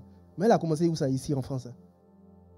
À 2 pas, une africaine. Et en plus de ça, c'est une des plus jeunes de son entreprise. Une africaine. Mais elle s'est rendue compte qu'elle n'a pas de barrière. Elle n'a pas de barrière. Quand elle se retrouve devant ses chefs, mais elle ne fait aucun complexe. Elle va discuter avec eux, échanger, donner son point de vue, de ne pas être d'accord avec cette situation. Mais quand elle regarde ses frères, blackistes, eux, ils ne sont pas sûrs que l'idée du patron soit bonne, mais ils ne parlent pas. On va leur demander de faire des choses, ils ne peuvent pas. Mais ils ne vont pas dire qu'ils ne peuvent pas. Il y aura une opportunité dans l'entreprise. Ils ne vont pas se présenter. Parce qu'ils se disent, oh, ça c'est pas pour les blackistes. Mais c'est toi seul. Alors qu'elle me dit que souvent avec ses chefs, ils sont là, ils réfléchissent pour voir, mais comment ils vont faire la promotion? Et elle s'est rendue compte que la plupart de ces frères africains, justement, les qualités simples comme ça, comme juste la possibilité d'être soi devant son chef, ils n'ont pas. Donc du coup, on a besoin de prendre quelqu'un d'autre. Amen. Mais c'est dans la tête. C'est dans la tête. Pourquoi Dieu ne ferait pas de toi un grand entrepreneur ici? Pourquoi? Pourquoi? Pourquoi Dieu ne ferait pas de toi... comment il s'appelle le gars de Ikea là? Je regarde, j'étais étonné. Je dis, je le vois partout, je vois même en Allemagne. Je dis, mais tout ça c'est un Suédois quoi. Ils m'ont dit non, c'est un Whitey. Non. Dans la réalité, les gens ils sont sensibles à quoi? Au service que tu leur rends. Si le service est bon, que ça a les meilleurs prix, pourquoi ils vont là ailleurs? Je dis, regardez les Chinois, comment ils sont en train de prendre le marché. Les Chinois sont les stratèges. Hein? En ce moment, ils sont en train d'acheter tous les bars à tabac de Paris. Pendant que les gens sont en train de fuir, eux, ils sont en train de se positionner. Le truc, c'est qu'ils sont stratèges parce qu'ils ne sont pas pressés. Hein. Un matin, vous allez voir qu'il y a une partie de l'économie de France là, qui est en train de les mettre les Chinois. Parce qu'ils ont commencé par les petits trucs comme ça. Et après, ils vont s'associer pour faire des choses un peu plus grosses. Ils vont commencer parce qu'ils auront plus de moyens. Montons-nous. Là même, je regarde, je vois qu'il y a beaucoup de personnes qui font des... Comment on appelle ça encore? Des activités d'aide à la personne. Là. Je vois qu'il y a beaucoup de nos frères qui font ça quand même. Je dis, mais attends, mais pourquoi on ne crée pas une entreprise? Une société dont on dit que toute la population française est en train de vieillir. C'est nos sœurs qui ont l'habitude même de s'occuper des gars. Mais il n'y a personne qui va s'asseoir pour dire on va créer une société quoi. Mais parce que vous avez déjà l'expertise. Il y a l'expertise. Maintenant on va attendre que ce soit quelqu'un d'autre qui vienne avec ses capitaux. Non. Mais tout ça c'est quoi? La barrière est où? C'est ici. Même dans ton boulot, pour avoir de la promotion, la barrière c'est ici. Tu te dis, oh, ça là ici, parce qu'on t'a dit. Et le comme c'est que souvent, il faut faire très attention au milieu que tu fréquentes. Parce que si tu es dans un milieu où justement personne n'a jamais franchi justement ces stades-là, tu auras l'impression que ce n'est pas possible. Mais le jour que tu vas commencer à fréquenter des personnes qui ont dépassé ça, tu vas dire, donc c'est possible. Bref, il faut avoir de la vision. Il faut avoir de la vision. Et ne même pas se laisser intimider par quoi que ce soit. tous les hommes que vous voyez qui sont élevés, ce sont des hommes comme toi et moi. Il n'y a pas quelqu'un qui est différent. Et souvent, même nous qui sommes blackistes, entre guillemets, on a un gros avantage parce qu'on sort de la galère. Quelqu'un qui a galéré, qui a traversé la Méditerranée, c'est ça, non? Qui a risqué sa peau. Mais un gars comme ça, qui peut l'arrêter? C'est parce qu'il ne se concentre pas sur un business, c'est tout. Sinon, qui peut l'arrêter? Non, il est déterminé, il n'est pas à risquer sa peau. Et souvent, la réussite, c'est lié au niveau de motivation de chacun. Plus ta motivation est profonde, plus tu vas loin.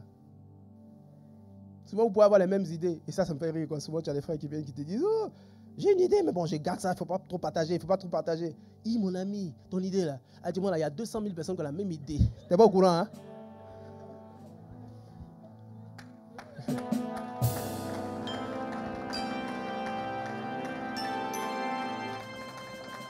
Alléluia.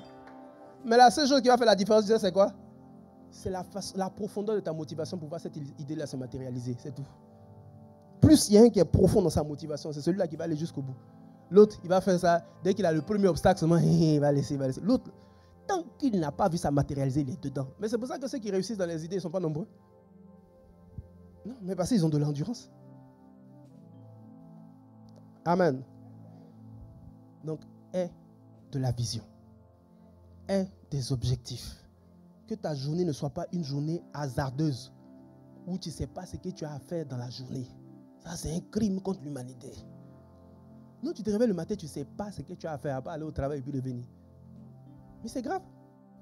C'est-à-dire que par rapport à tes propres plans, qu'est-ce que tu dois faire? Qu'est-ce que tu fais? Tes propres plans sont où? Parce que souvent, quand tu travailles pour une entreprise, ce sont les plans de l'entreprise. Et toi-même, tes plans. Souvent, la promotion, elle ne s'acquiert pas pendant que tu es au travail. La vraie promotion, elle s'acquiert en dehors des heures de travail. C'est l'effort que tu fournis quand tu as quitté le travail. Ce que tu apprends quand tu as quitté le travail. C'est ça qui va te faire avoir de la promotion. C'est ça qui va progressivement augmenter ta valeur aux yeux de ton patron, de ton boss. Amen. Et je suis en train de durer là. Je dois finir à quelle heure, Lucas? Il ne faut pas que je déborde trop quand même. Ouais, je suis arrivé déjà. Oh.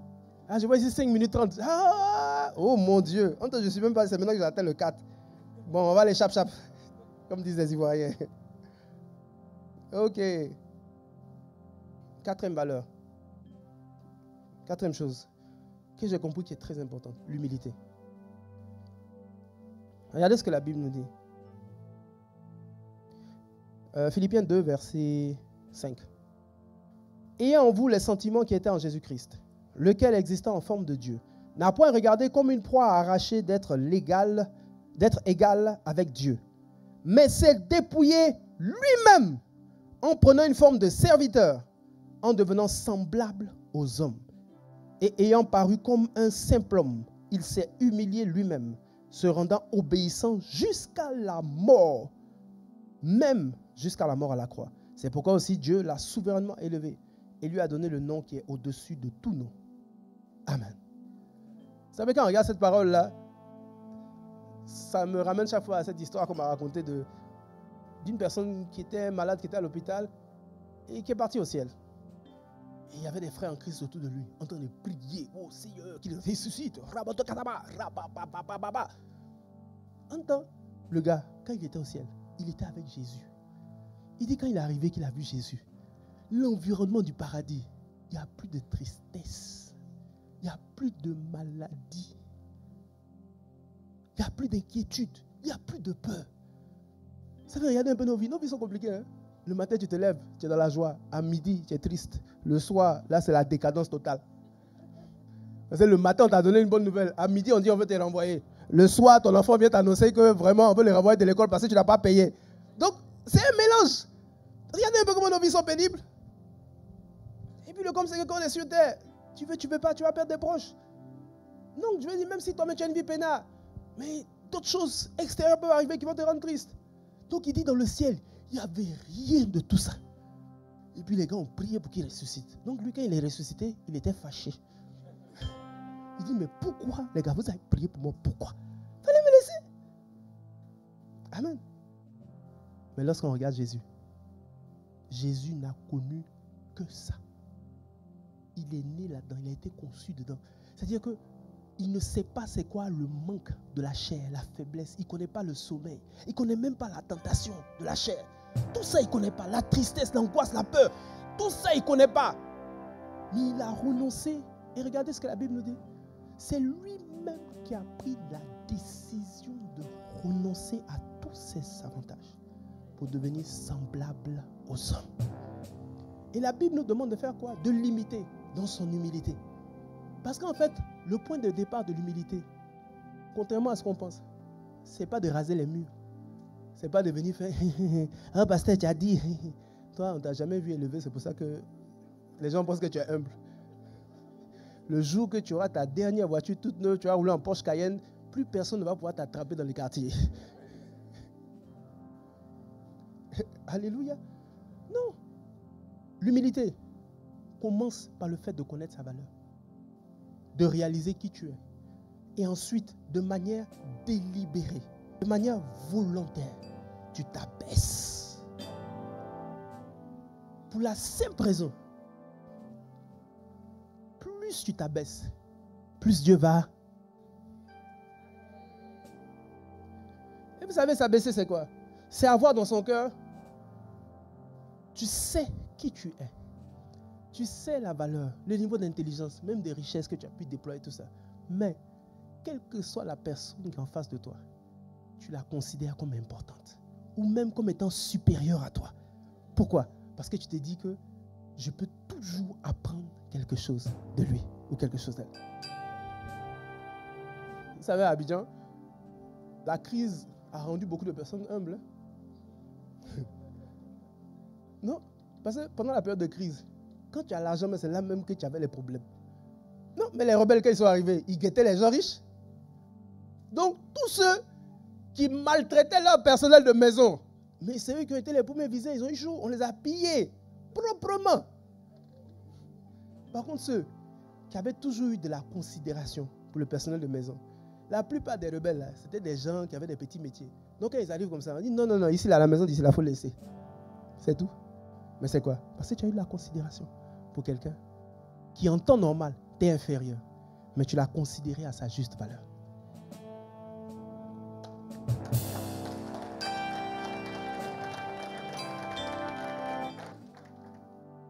Voilà pourquoi il faut être humble. Et ce que j'ai compris, c'est que souvent même les plus grands professeurs, plus un gars est profond dans sa discipline, souvent tu es étonné du niveau d'humilité et de la simplicité avec laquelle il va t'expliquer des choses compliquées. Mais c'est l'humilité qui crée ça. Vous avez quelqu'un qui a de l'ego. Quand il va venir t'enseigner, oh, si tu ne comprends pas ça, ben, débrouille-toi, hein, c'est des choses évidentes. Dans la réalité, c'est lui-même sa propre limitation qu'il est en train d'exprimer. Parce que quelqu'un qui est profond, plus, je me souviens, j'avais un professeur de mathématiques qui était professeur. Et lui, il me prenait en terminale. Entends, lui, son niveau, c'est les gars qui rédigent les livres de mathématiques. Donc, quand il m'expliquait les choses, moi, je suis choqué. J'ai dit, mais attends, mon professeur de maths, là, lui, il ne dit pas tout ça. Mais en fait, c'est parce que le professeur de maths, il est limité. L'autre, il va s'abaisser jusqu'à mon niveau pour que, dans mon intelligence de terminale, je puisse comprendre des notions compliquées. Mais c'est l'humilité qui produit ça. Tu t'abaisses jusqu'au niveau des autres pour être sûr que ton message va passer.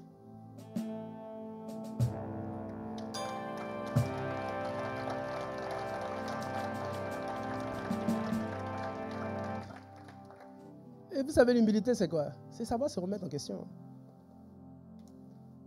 L'humilité, souvent même, va jusqu'à remettre en cause ce qui t'a permis de réussir jusqu'à aujourd'hui. Parce que ce qui t'a permis de réussir jusqu'à aujourd'hui, pendant toutes ces saisons, tu étais célibataire.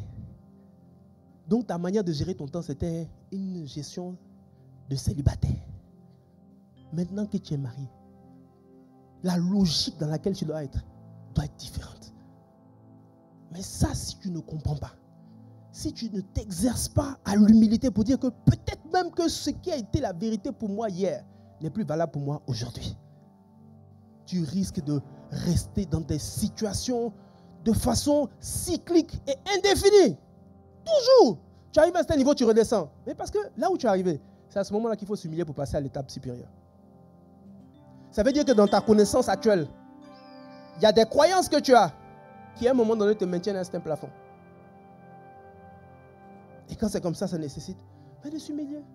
Et c'est pour ça que, dans la prière efficace, l'humilité, ça fait partie d'un des principes de base. Pourquoi souvent on n'est pas exaucé? Mais parce qu'on n'aborde pas même la prière avec beaucoup d'humilité. Tu viens souvent avec, surtout pour nous les anciens chrétiens, les vieux pères. Et tu viens, tu dis, bon, tel sujet, on prie comme ça, il faut jeûner d'une manière comme si. Et puis, bon, Seigneur, tu prends les versets là. La Bible dit, Seigneur, au nom de Jésus, je connais tous les versets de la Bible. Mais souvent, l'approche même que tu as du sujet n'est pas bonne. Toi, tu viens comme si tu avais raison. Entends Dieu où il est là. C'est toi, il veut chicoter. Oh, lui là, c'est un mauvais. Mais entre la réalité, toi, tu es plus mauvais que lui-même. Parce qu'il y a un pas que tu as posé. Dieu n'est pas content avec ça. Mais tu viens avec beaucoup d'assurance dans sa présence. Oh, non. Il faut chaque fois avoir cette possibilité. Souvent, je dis ça au Seigneur. Je dis, Seigneur, dans ta grâce, je ne sais pas tout. Je ne sais pas tout. Donc, aie compassion de moi. Parce que peut-être même dans la façon dont je prie là, je ne suis même pas dans ta volonté. Donc, je mets tout devant toi et à tes pieds. Ne me laisse pas m'égarer, je t'en supplie. S'il y a quelque chose qui doit changer, viens me parler. Au moins, je suis venu devant toi pour te dire, parle-moi. Et arrange-toi pour que je comprenne. Parce que mon intelligence est limitée. Quel que soit mon savoir, Seigneur. Regarde, je viens devant toi. Pardon. Aide-moi, éclaire-moi. Au moins, quand c'est comme ça, s'il n'a rien dit, au moins tu peux avancer avec un peu plus d'assurance. Mais c'est pour ça qu'il faut avoir cette humilité. Et souvent dans les couples, quand vous voyez les couples qui passent dans des spirales de palabres, dans la réalité, c'est des guerres d'ego. Non? Chacun ne veut, personne ne veut laisser. Chacun veut laisser. C'est-à-dire qu'il faut que j'ai raison. On doit savoir que j'ai raison. Non. Souvent dans le couple, il peut arriver des fois où tu as raison. Mais par humilité, tu renonces même à ta raison. Pourquoi? Parce que la raison que tu as, pour l'instant, l'autre n'a pas la maturité pour comprendre pourquoi tu as raison.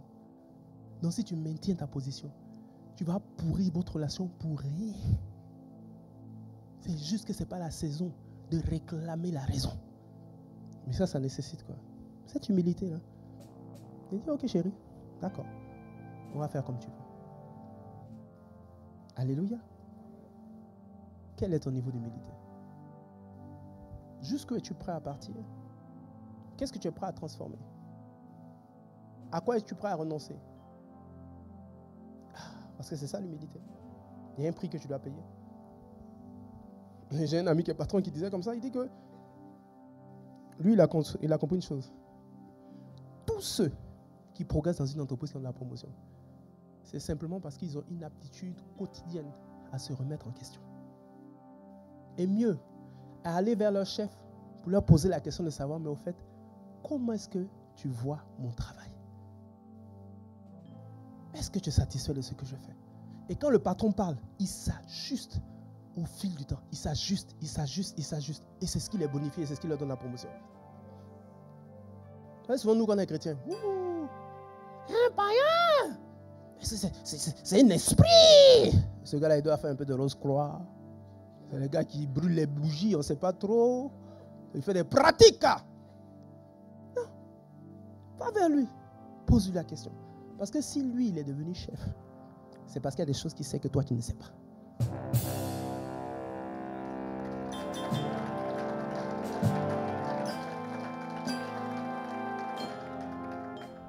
Donc, il faut avoir cette humilité de se remettre en question.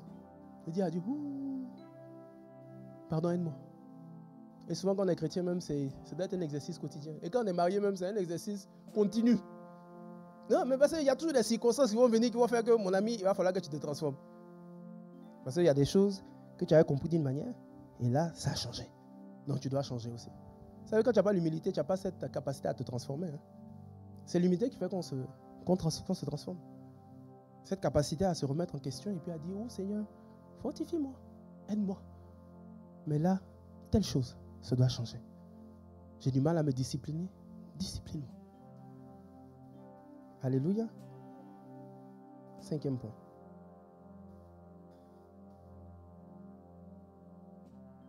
Proverbe 19, verset 24. Le paresseux plonge la main dans le plat et il ne la ramène pas à la bouche. Enfin, à sa bouche. Ça, c'est fort quand même. Et quand tu regardes, tu te dis, mais non, quand même. C'est-à-dire, le gars, bon, en Afrique, souvent, on mange à la main. Donc, c'est-à-dire, il a pris, il a paumé, comme on aime bien dire. Hein? Et puis, la force de dire, il va ramener ça à la bouche, c'est trop compliqué, il n'a pas la force. Mais souvent, on fait ça. Regardez un autre verset encore. Ça, c'est un verset avec lequel je n'étais pas d'accord avec Dieu. Un paresseux qui va chasser ne trouve aucune bête à griller. Mais un homme travailleur possède un trésor. Je disais à Dieu, j'ai dit, je ne suis pas d'accord. On peut aller à la chasse et puis ne pas rencontrer de gibier. Qui n'est pas d'accord avec moi? Vous êtes d'accord avec moi, non? Non, mais tu vas aller à la chasse et puis revenir bredouille. Il dit, tu es paresseux. Je dis, ah, comment ça? Donc, je n'étais pas d'accord. Jusqu'à ce que je comprenne que, en fait, le courageux, tant qu'il n'a pas le gibier, il ne rentre pas.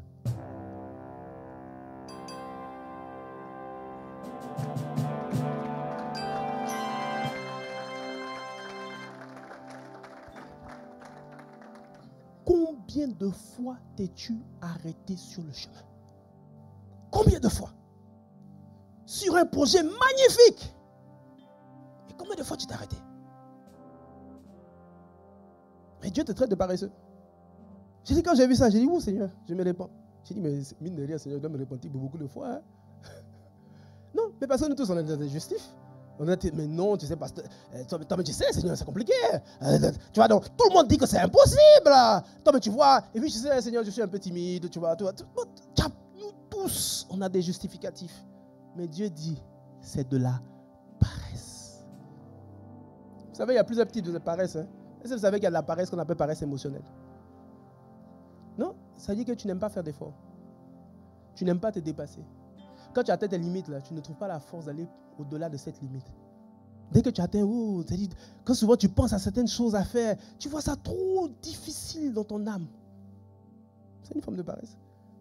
Il y a la paresse intellectuelle aussi. Tu as des situations où tu es là et puis tu refuses de t'asseoir et puis de réfléchir. Ça, les chrétiens sont trop forts dedans. C'est-à-dire, ils sont dans la prière. On dit, Dieu, le bâton va te renvoyer. Ça, c'est le diable. Pasteur, prions, jeûnons. 12 jours de jeûne pour que sa tête change.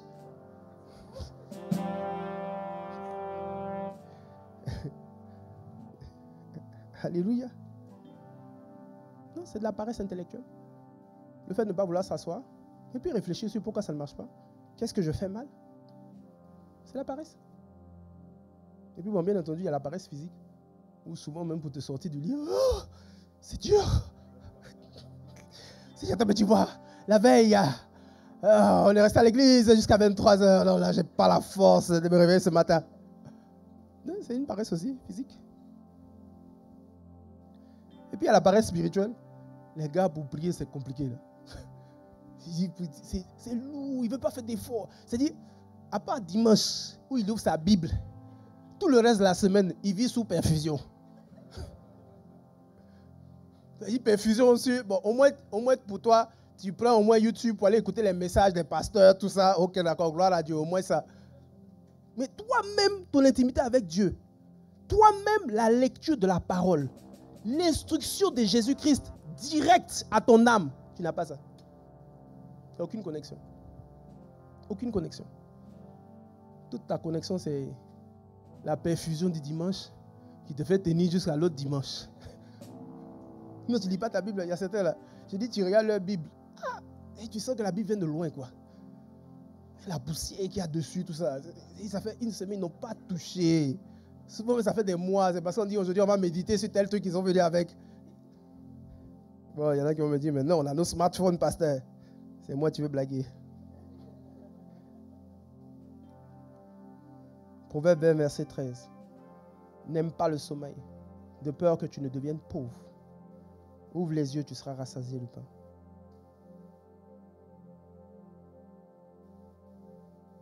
Proverbe 14, verset 23. Quelqu'un qui travaille dur en tire des avantages. Mais celui qui se contente de parler sera toujours pauvre. Les paresseux, c'est les plus grands tchatcheurs. Non, ils parlent. Hein? Ils vont t'expliquer pourquoi ils sont dans la galère. Ils vont t'expliquer pourquoi lui, il a réussi, l'autre n'a pas réussi. Ils parlent. Souvent, il y a des gars, mais la plupart des gros parleurs, ils n'arrivent nulle part. Remarquez bien. Celui qui a toute la théorie des régimes, il va venir t'expliquer, tu sais, il y a tel type de régime, régime du corps, régime de ceci, régime de cela. Oui, mais tout ça, c'est la théorie, mon frère. Et de façon pratique, est-ce que ça marche? C'est ça qu'on veut savoir. Parce que tu connais la théorie, mais tu n'agis pas. Donc souvent, les paresseux, c'est des gros parleurs. À force de se justifier, on entretient une paresse qui est en train de nous détruire et de nous rendre pauvres. Alléluia. Je ne parle pas de toi, je parle de ton voisin.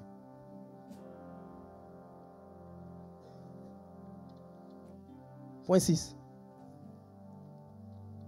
Hébreux 6, versets 11 à 12. Nous désirons que chacun de vous montre le même zèle pour conserver jusqu'à la fin une pleine espérance, en sorte que vous ne vous relâchiez point et que vous imitiez ceux qui, par la foi et la persévérance, héritent des promesses. La persévérance. La persévérance. Souvent, quand on entend les promesses de Dieu, on a l'impression que parce que Dieu a dit, ça va se faire automatiquement. Non! Il a dit, mais il n'a pas dit que ce sera facile. Non. Il t'a dit d'avoir la foi, mais il n'a pas dit que ce sera facile. Non. Il n'a pas dit que tu vas réussir du premier coup. Non. Non. Souvent, c'est le fait d'essayer, de réessayer encore une nouvelle fois, d'essayer à plusieurs reprises, de voir, de corriger et de réessayer encore à plusieurs reprises. Assez souvent, c'est ce qui permet d'avoir la victoire. Et j'ai raconté cette histoire-là à l'autre culte. C'était un sculpteur de renom à son époque. Et il y avait un gros rocher qu'il devait tailler. Et vous savez, le rocher était immense. Et lui, il avait juste un burin et puis un marteau en train de taper. Alors les premiers jours, les personnes étaient là autour de lui en train de le regarder taper. Mais on voit le gars, il tape. Mais quand tu regardes le rocher et puis les coups qu'il est en train de donner, franchement, les gens sont venus lui dire, mais écoute, qu'est-ce que tu es en train de faire comme ça? Tu ne pourras jamais y arriver, ça ne sert à rien. Depuis combien d'heures tu tapes? Mieux, deuxième jour, encore en train de taper. Troisième jour, en train encore de taper. Et quand le temps est passé comme ça, plusieurs jours après, un jour, un matin, certaines personnes sont là en train de le regarder taper. Il est en train de taper. 1, 2, 3, 4, 5, 6, 7, 8, 9, 10. La roche se brise en deux. Vous savez, pour ceux qui ont regardé juste ce jour-là, qui sont arrivés au moment où ils ont commencé à compter 1, 2, 3, 4 jusqu'à 10, ils ne savent pas qu'en fait, c'est le 300 millième, 275e coup qui a fait casser le rocher. Chaque fois qu'il tapait, en apparence, tu ne vois rien. Mais chaque fois que tu tapes, tu es en train de fissurer l'intérieur.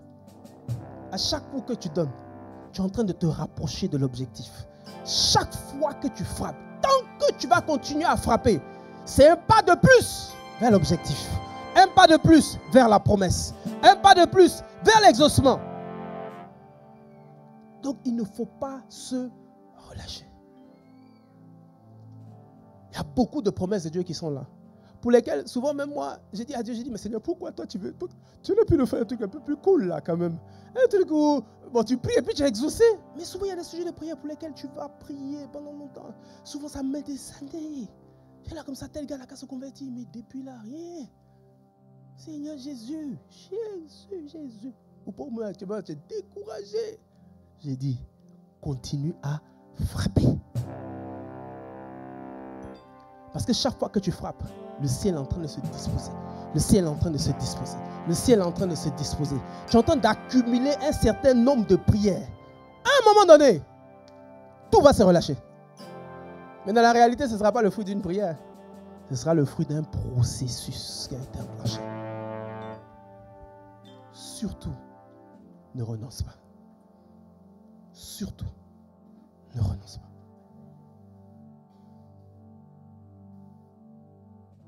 Septième point. Là, j'ai cassé tous vos compteurs. Bagarre, mon frère, c'est pour ça que je suis venu ici, non? Après, dans tous les cas, même si tu es fâché, je m'en vais. Tu vas m'attraper où encore? Je me dis, pasteur, tu as trop duré. Là, je voulais me lever pour partir, mais bon, ça fait bizarre quand même de se lever en plein culte. Tu ne sais pas que j'ai rendez-vous là. Alléluia. C'est pas grave. Hein? Gloire à Dieu. La prière. Le 7e point. Souvent, je disais à des amis comme ça, il n'y a pas trop longtemps, qu'il y a peut-être 2 ou 3 ans, j'ai découvert la puissance de la prière. Ils me disaient, mais comment c'est possible? J'ai dit, ben oui, hein, parce que je n'avais pas imaginé toute la puissance qu'il y avait le fait de prier. Parce que tout ce dont on vient de parler, la partie technique, tactique, sur la terre, tout ça, c'est très important. Mais il arrive des fois où, malgré l'organisation que tu as, il y a toujours un événement extérieur non maîtrisé qui vient tout mélanger. Vous savez, si il y avait quand le peuple d'Israël devait rentrer à Canaan, à un moment donné, ils sont sortis d'Égypte et ils ont rencontré les Amalécites. Et ils ont croisé les Amalécites et il se trouve que Moïse est monté sur la montagne pendant que les gars étaient en train de se battre. Et il se trouve que, fait étrange, chaque fois que Moïse avait les bras levés, le peuple d'Israël était victorieux. Mais dès l'instant où il a baissé les bras, les gars étaient en train de perdre. Au point où Aaron et Hur se sont mis à attraper la verge pour aider Moïse. Vous savez, sur le terrain, ceux qui étaient en train de se battre, pendant qu'ils étaient en train de se battre, eux, quand le peuple d'Israël était en train de perdre, ça pouvait se justifier humainement. Ça pouvait s'expliquer. Le pourquoi ils étaient en train de perdre. Ça pouvait être, non, on a négligé tel pan de trucs. On aurait dû mieux se protéger comme ça. Ah, telle arme là n'a pas été efficace. Il aurait fallu faire comme ci, comme ça. Il y avait toute une logique. Mais un autre fait étrange. Quand ils levaient les mains, bizarrement, ils avaient la victoire. Et souvent, il faut s'assurer que tu as verrouillé le ciel en ta faveur. Et la prière a son poids. Le fait de prier, le fait de demander la grâce de Dieu, le fait de prier régulièrement, faire monter à Dieu nos sujets, insister auprès de lui. Mais c'est un élément qui est important. Et c'est quelque chose qu'il faut pouvoir maintenir dans la durée. Vous savez, quand on voit nos pères spirituels, les gars, c'est des prieurs. Hein?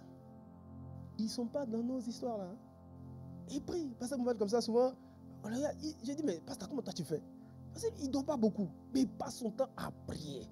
C'est comme si lui, il est en mode, comment on dit ça, comme 5G. Mais c'est une 5G continue, quoi. Quand toi, ta 5G, c'est de 5h à 6h. Le reste de la journée, tu es en 2G. Hein? Ou tu es quoi? GPRS. Oh, alléluia. Non, quel est ton niveau de prière? Plus tu vas passer du temps dans la prière, plus il y a des portes qui vont s'ouvrir. Et il ne faut jamais perdre ça de vue. Donc même quand tu as de la stratégie, tu as des objectifs, tout ça, assure-toi que le ciel est toujours en ta faveur. Assure-toi que spirituellement. Et c'est pour ça que dans la prière, mais le don de langue, c'est une grâce. Le don de langue permet de prier plusieurs heures. Oui, parce qu'il y en a qui veulent prier avec leur intelligence. Toi, tu vas prier avec ton intelligence combien de temps? Bon, à part si tu es mon papa quand même. Lui, il est fort, hein? Il fait 2 heures de prière en français. Oh Seigneur Jésus-Christ, merci pour ta grâce, merci. Parce que j'ai dit, chi, papa. Nous, on a fini 30 minutes à Roba Takalaba, Rabala, Ribalabalaba, Roba Mama Sakalaba.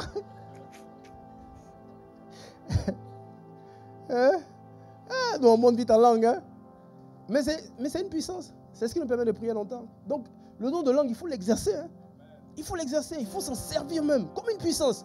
Parce que souvent, il y a certains qui le maîtrisent, ils jouent avec vos dons de langue. Toi, tu es là comme ça, tu pries 5 minutes, et puis après, bon, c'est fini. Non, fais 1 heure en langue, tu vas voir la différence. 1 heure de parler en langue. Même quand tu es au travail. Bon, on n'a pas dit d'aller devant ton patron. Ici. Ça y est, c'est terminé au commissariat. On dit, il est en train de faire des incantations pour posséder l'entreprise. Non, tu pries. On peut prier en langue sans forcément émettre de son. Non, tu es sur ton papier en train de travailler, tu pries en langue. Non, il faut prier sans cesse. Tout le temps, tu pries. Et puis accumuler un certain nombre d'heures. C'est comme s'il y a des sujets de prière pour lesquels on a besoin de cumuler des heures de prière. Parce que c'est ce qui ouvre des portes. Et le 8e et le dernier point.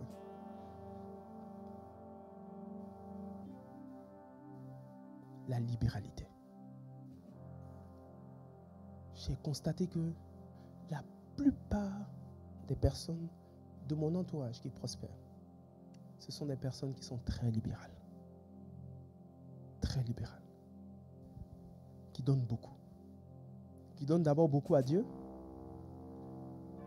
Vous savez, les offrandes, c'est une grâce pour chacun de nous. Pourquoi?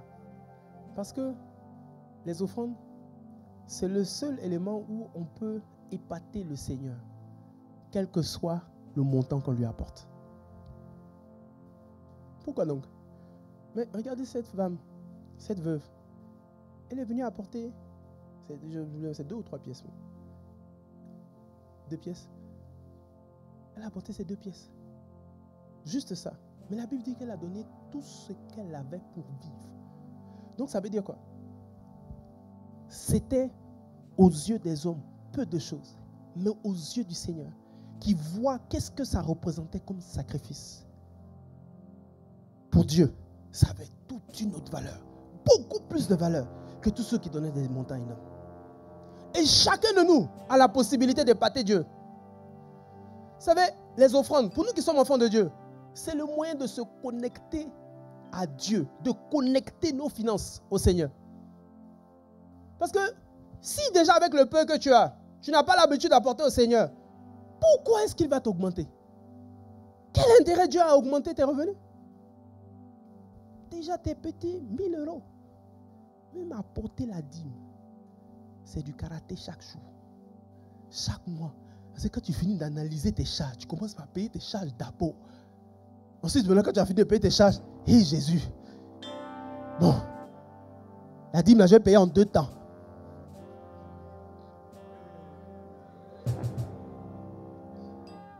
Mais tu n'es pas en train d'honorer le Seigneur. Vous savez, souvent, la dîme, ça ne se donne pas, ça s'apporte. On l'apporte en signe de reconnaissance pour dire à Dieu, Seigneur, c'est par toi que j'ai obtenu ce que j'ai. C'est parce que tu m'as fait la grâce d'avoir du travail que je suis là. Et c'est ce qui fait que Dieu, justement, il dit quoi? Apportez vos dîmes aux offrandes de sorte à ce que quoi? Ouais. Vous verrez si pour vous, je n'ouvre pas les écluses des cieux. Le ciel te sera favorable. Si pour vous, je ne menace pas celui qui dévore, ça veut dire que les ressources que tu vas faire entrer, ça va suffire. Ça va suffire parce qu'il n'y aura pas de dévoreur. Parce que souvent, quand tu n'apportes pas ta dîme, nous tous, on a fait un peu l'expérience. Tu ne comprends pas, c'est le mois là, mais il y a plein de problèmes. Tu ne comprends même pas ce qui se passe, quoi. C'est là qu'il y a un enfant qui est malade. Après, il y a telle autre situation, il y a un marché sur lequel tu comptais. Finalement, il n'aboutit plus. Quand c'est comme ça, je dis, Seigneur, pardon. Il a compris. Alléluia. Non. Le réflexe d'apporter, c'est le moyen pour nous de connecter nos finances au royaume. Pour être sûr que nos finances sont alignées aux besoins du royaume. Sinon, quel intérêt pour le Seigneur de nous augmenter? Si déjà le peu qui passe par tes mains, tu n'es même pas capable de penser à ton Seigneur en premier. Apporter la dîme, ça traduit quoi? L'état de ton cœur. Hein? Qui tu vois en premier? Et en qui est-ce que tu crois? Tu crois plus en l'argent que tu as? Ou tu crois plus en Dieu qui est capable de pouvoir, de t'augmenter au quotidien?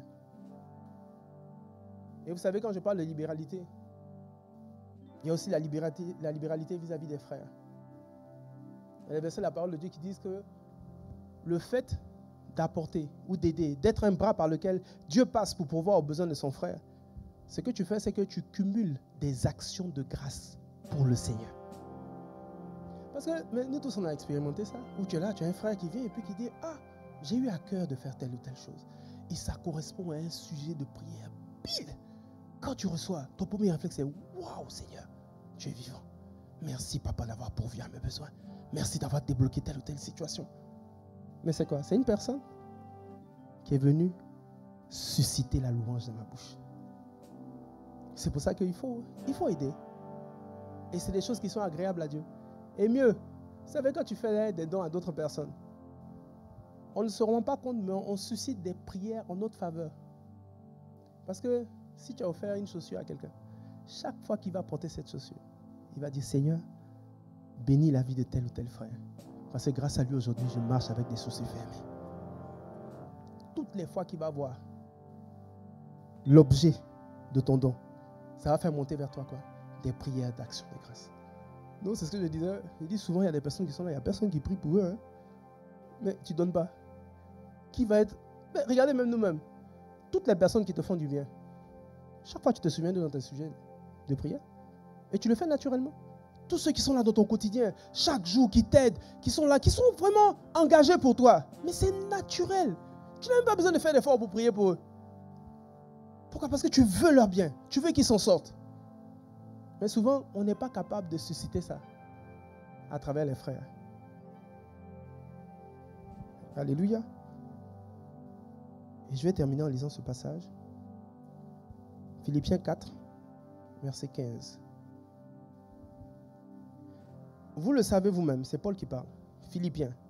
Au commencement de la prédication de l'évangile, lorsque je partis de la Macédoine, aucune église n'entra en compte avec moi pour ce qu'elle donnait et recevait. En d'autres termes, Paul est en train de dire que financièrement, toutes les églises étaient totalement indépendantes. À aucun moment, lui, il est venu demander à une quelconque église de le soutenir. À aucun moment. Et regardez ce qu'il dit. Vous fûtes les seuls à le faire, car vous m'envoyâtes depuis la Thessalonique et à 2 reprises de quoi pourvoir à mes besoins. Eux, tout ce qu'ils ont fait, ils ont observé Paul et ils se sont dit qu'il n'est pas possible que quelqu'un qui est autant engagé dans l'œuvre, on le laisse comme ça se débrouiller pour que Dieu pourvoie à ses besoins. C'est vrai, Dieu pourvoit toujours aux besoins de ses serviteurs. Et puis l'éducation spirituelle qu'on a reçue à ICC comme ambassadeur, on ne va jamais venir dire à quelqu'un ici, oh, apporte une offrande, quoi que ce soit. Jamais. Mais il faut comprendre une chose. Regardez ce que Paul dit. En d'autres termes, les Philippiens, ce qu'ils ont apporté, c'était pour pourvoir à ses propres besoins. Ce n'était même pas aux besoins de l'Église. C'était pour lui-même. C'est-à-dire quoi? Pour que Paul puisse, entre guillemets, s'acheter une voiture. Pour qu'il puisse acheter une maison. Pour qu'il puisse envoyer ses enfants à l'école. C'était ses propres besoins. Ce n'était même pas un truc lié à l'Église. Et regardez ce qu'il dit. Ce n'est pas que je recherche les dons, mais je recherche le fruit qui abonde pour votre compte. En d'autres termes, ce que vous avez fait, ça va porter un certain fruit dans votre compte. Donc dans la réalité, moi-même, ce n'est pas grave. Parce que dans tous les cas, Dieu pourvoit toujours à mes besoins. Mais parce que vous avez fait ça, il y a quelque chose qui va se passer dans votre compte. Il dit, j'ai tout reçu et je suis dans l'abondance. J'ai été comblé de biens en recevant par Épaphrodite ce qui vient de vous comme un parfum de bonne odeur. Et il dit un sacrifice que Dieu accepte. C'est-à-dire le fait d'avoir pourvu à ses besoins, c'est un sacrifice que Dieu accepte et qui lui est agréable. Et mon Dieu pourvoira à tous vos besoins selon sa richesse avec gloire en Jésus-Christ. Par moments, on oublie les bergers qui sont sur nos vies. Alors que souvent, par eux, par leur canal, Dieu veut ouvrir des portes dans vos vies. Non. Simplement parce que tu te soucies de ton berger. Rien que pour ça. Parce que c'est agréable à Dieu. Dieu va multiplier ce qu'il y a à toi. Mais souvent, on est tellement concentré sur même des éléments de l'église, des programmes de l'église, des investissements par rapport à l'église. Mais on oublie ceux-mêmes qui sont la tête. On oublie qu'eux-mêmes aussi, ce sont des terres fertiles.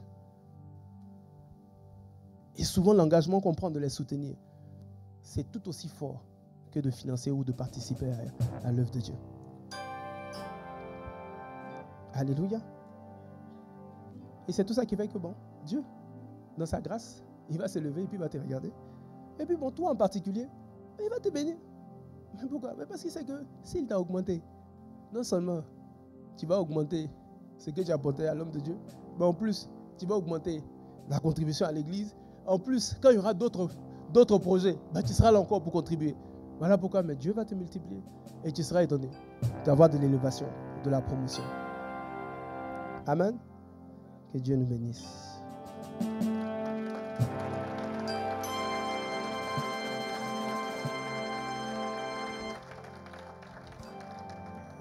Je vais nous inviter à nous tenir debout. Et nous allons prier notre Dieu. Prier notre Seigneur. Relativement à tout ce que nous avons entendu, nous allons demander la grâce du Seigneur. Toi-même, tu sais ce qui t'a parlé. Là où le Seigneur a insisté sur peut-être le sens de la responsabilité que tu dois développer. Ou simplement le fait d'avoir conscience des capacités que Dieu t'a faites, que Dieu t'a données. Peut-être qu'en ce moment, tu as du mal à trouver la vision, à te fixer des objectifs. Peut-être qu'en ce moment, c'est l'humilité ton casse-tête. Parce que tu as beaucoup de mal à t'humilier. Ou encore, c'est la paresse qui est ton challenge. Parce que tu as tendance à justifier beaucoup de choses. Ou alors, c'est un manque de persévérance. Un manque de persévérance dans ce que tu fais. Ou la prière qui n'est pas suffisante. Ou simplement ta générosité, ta libéralité. Ensemble, levons nos voix et prions.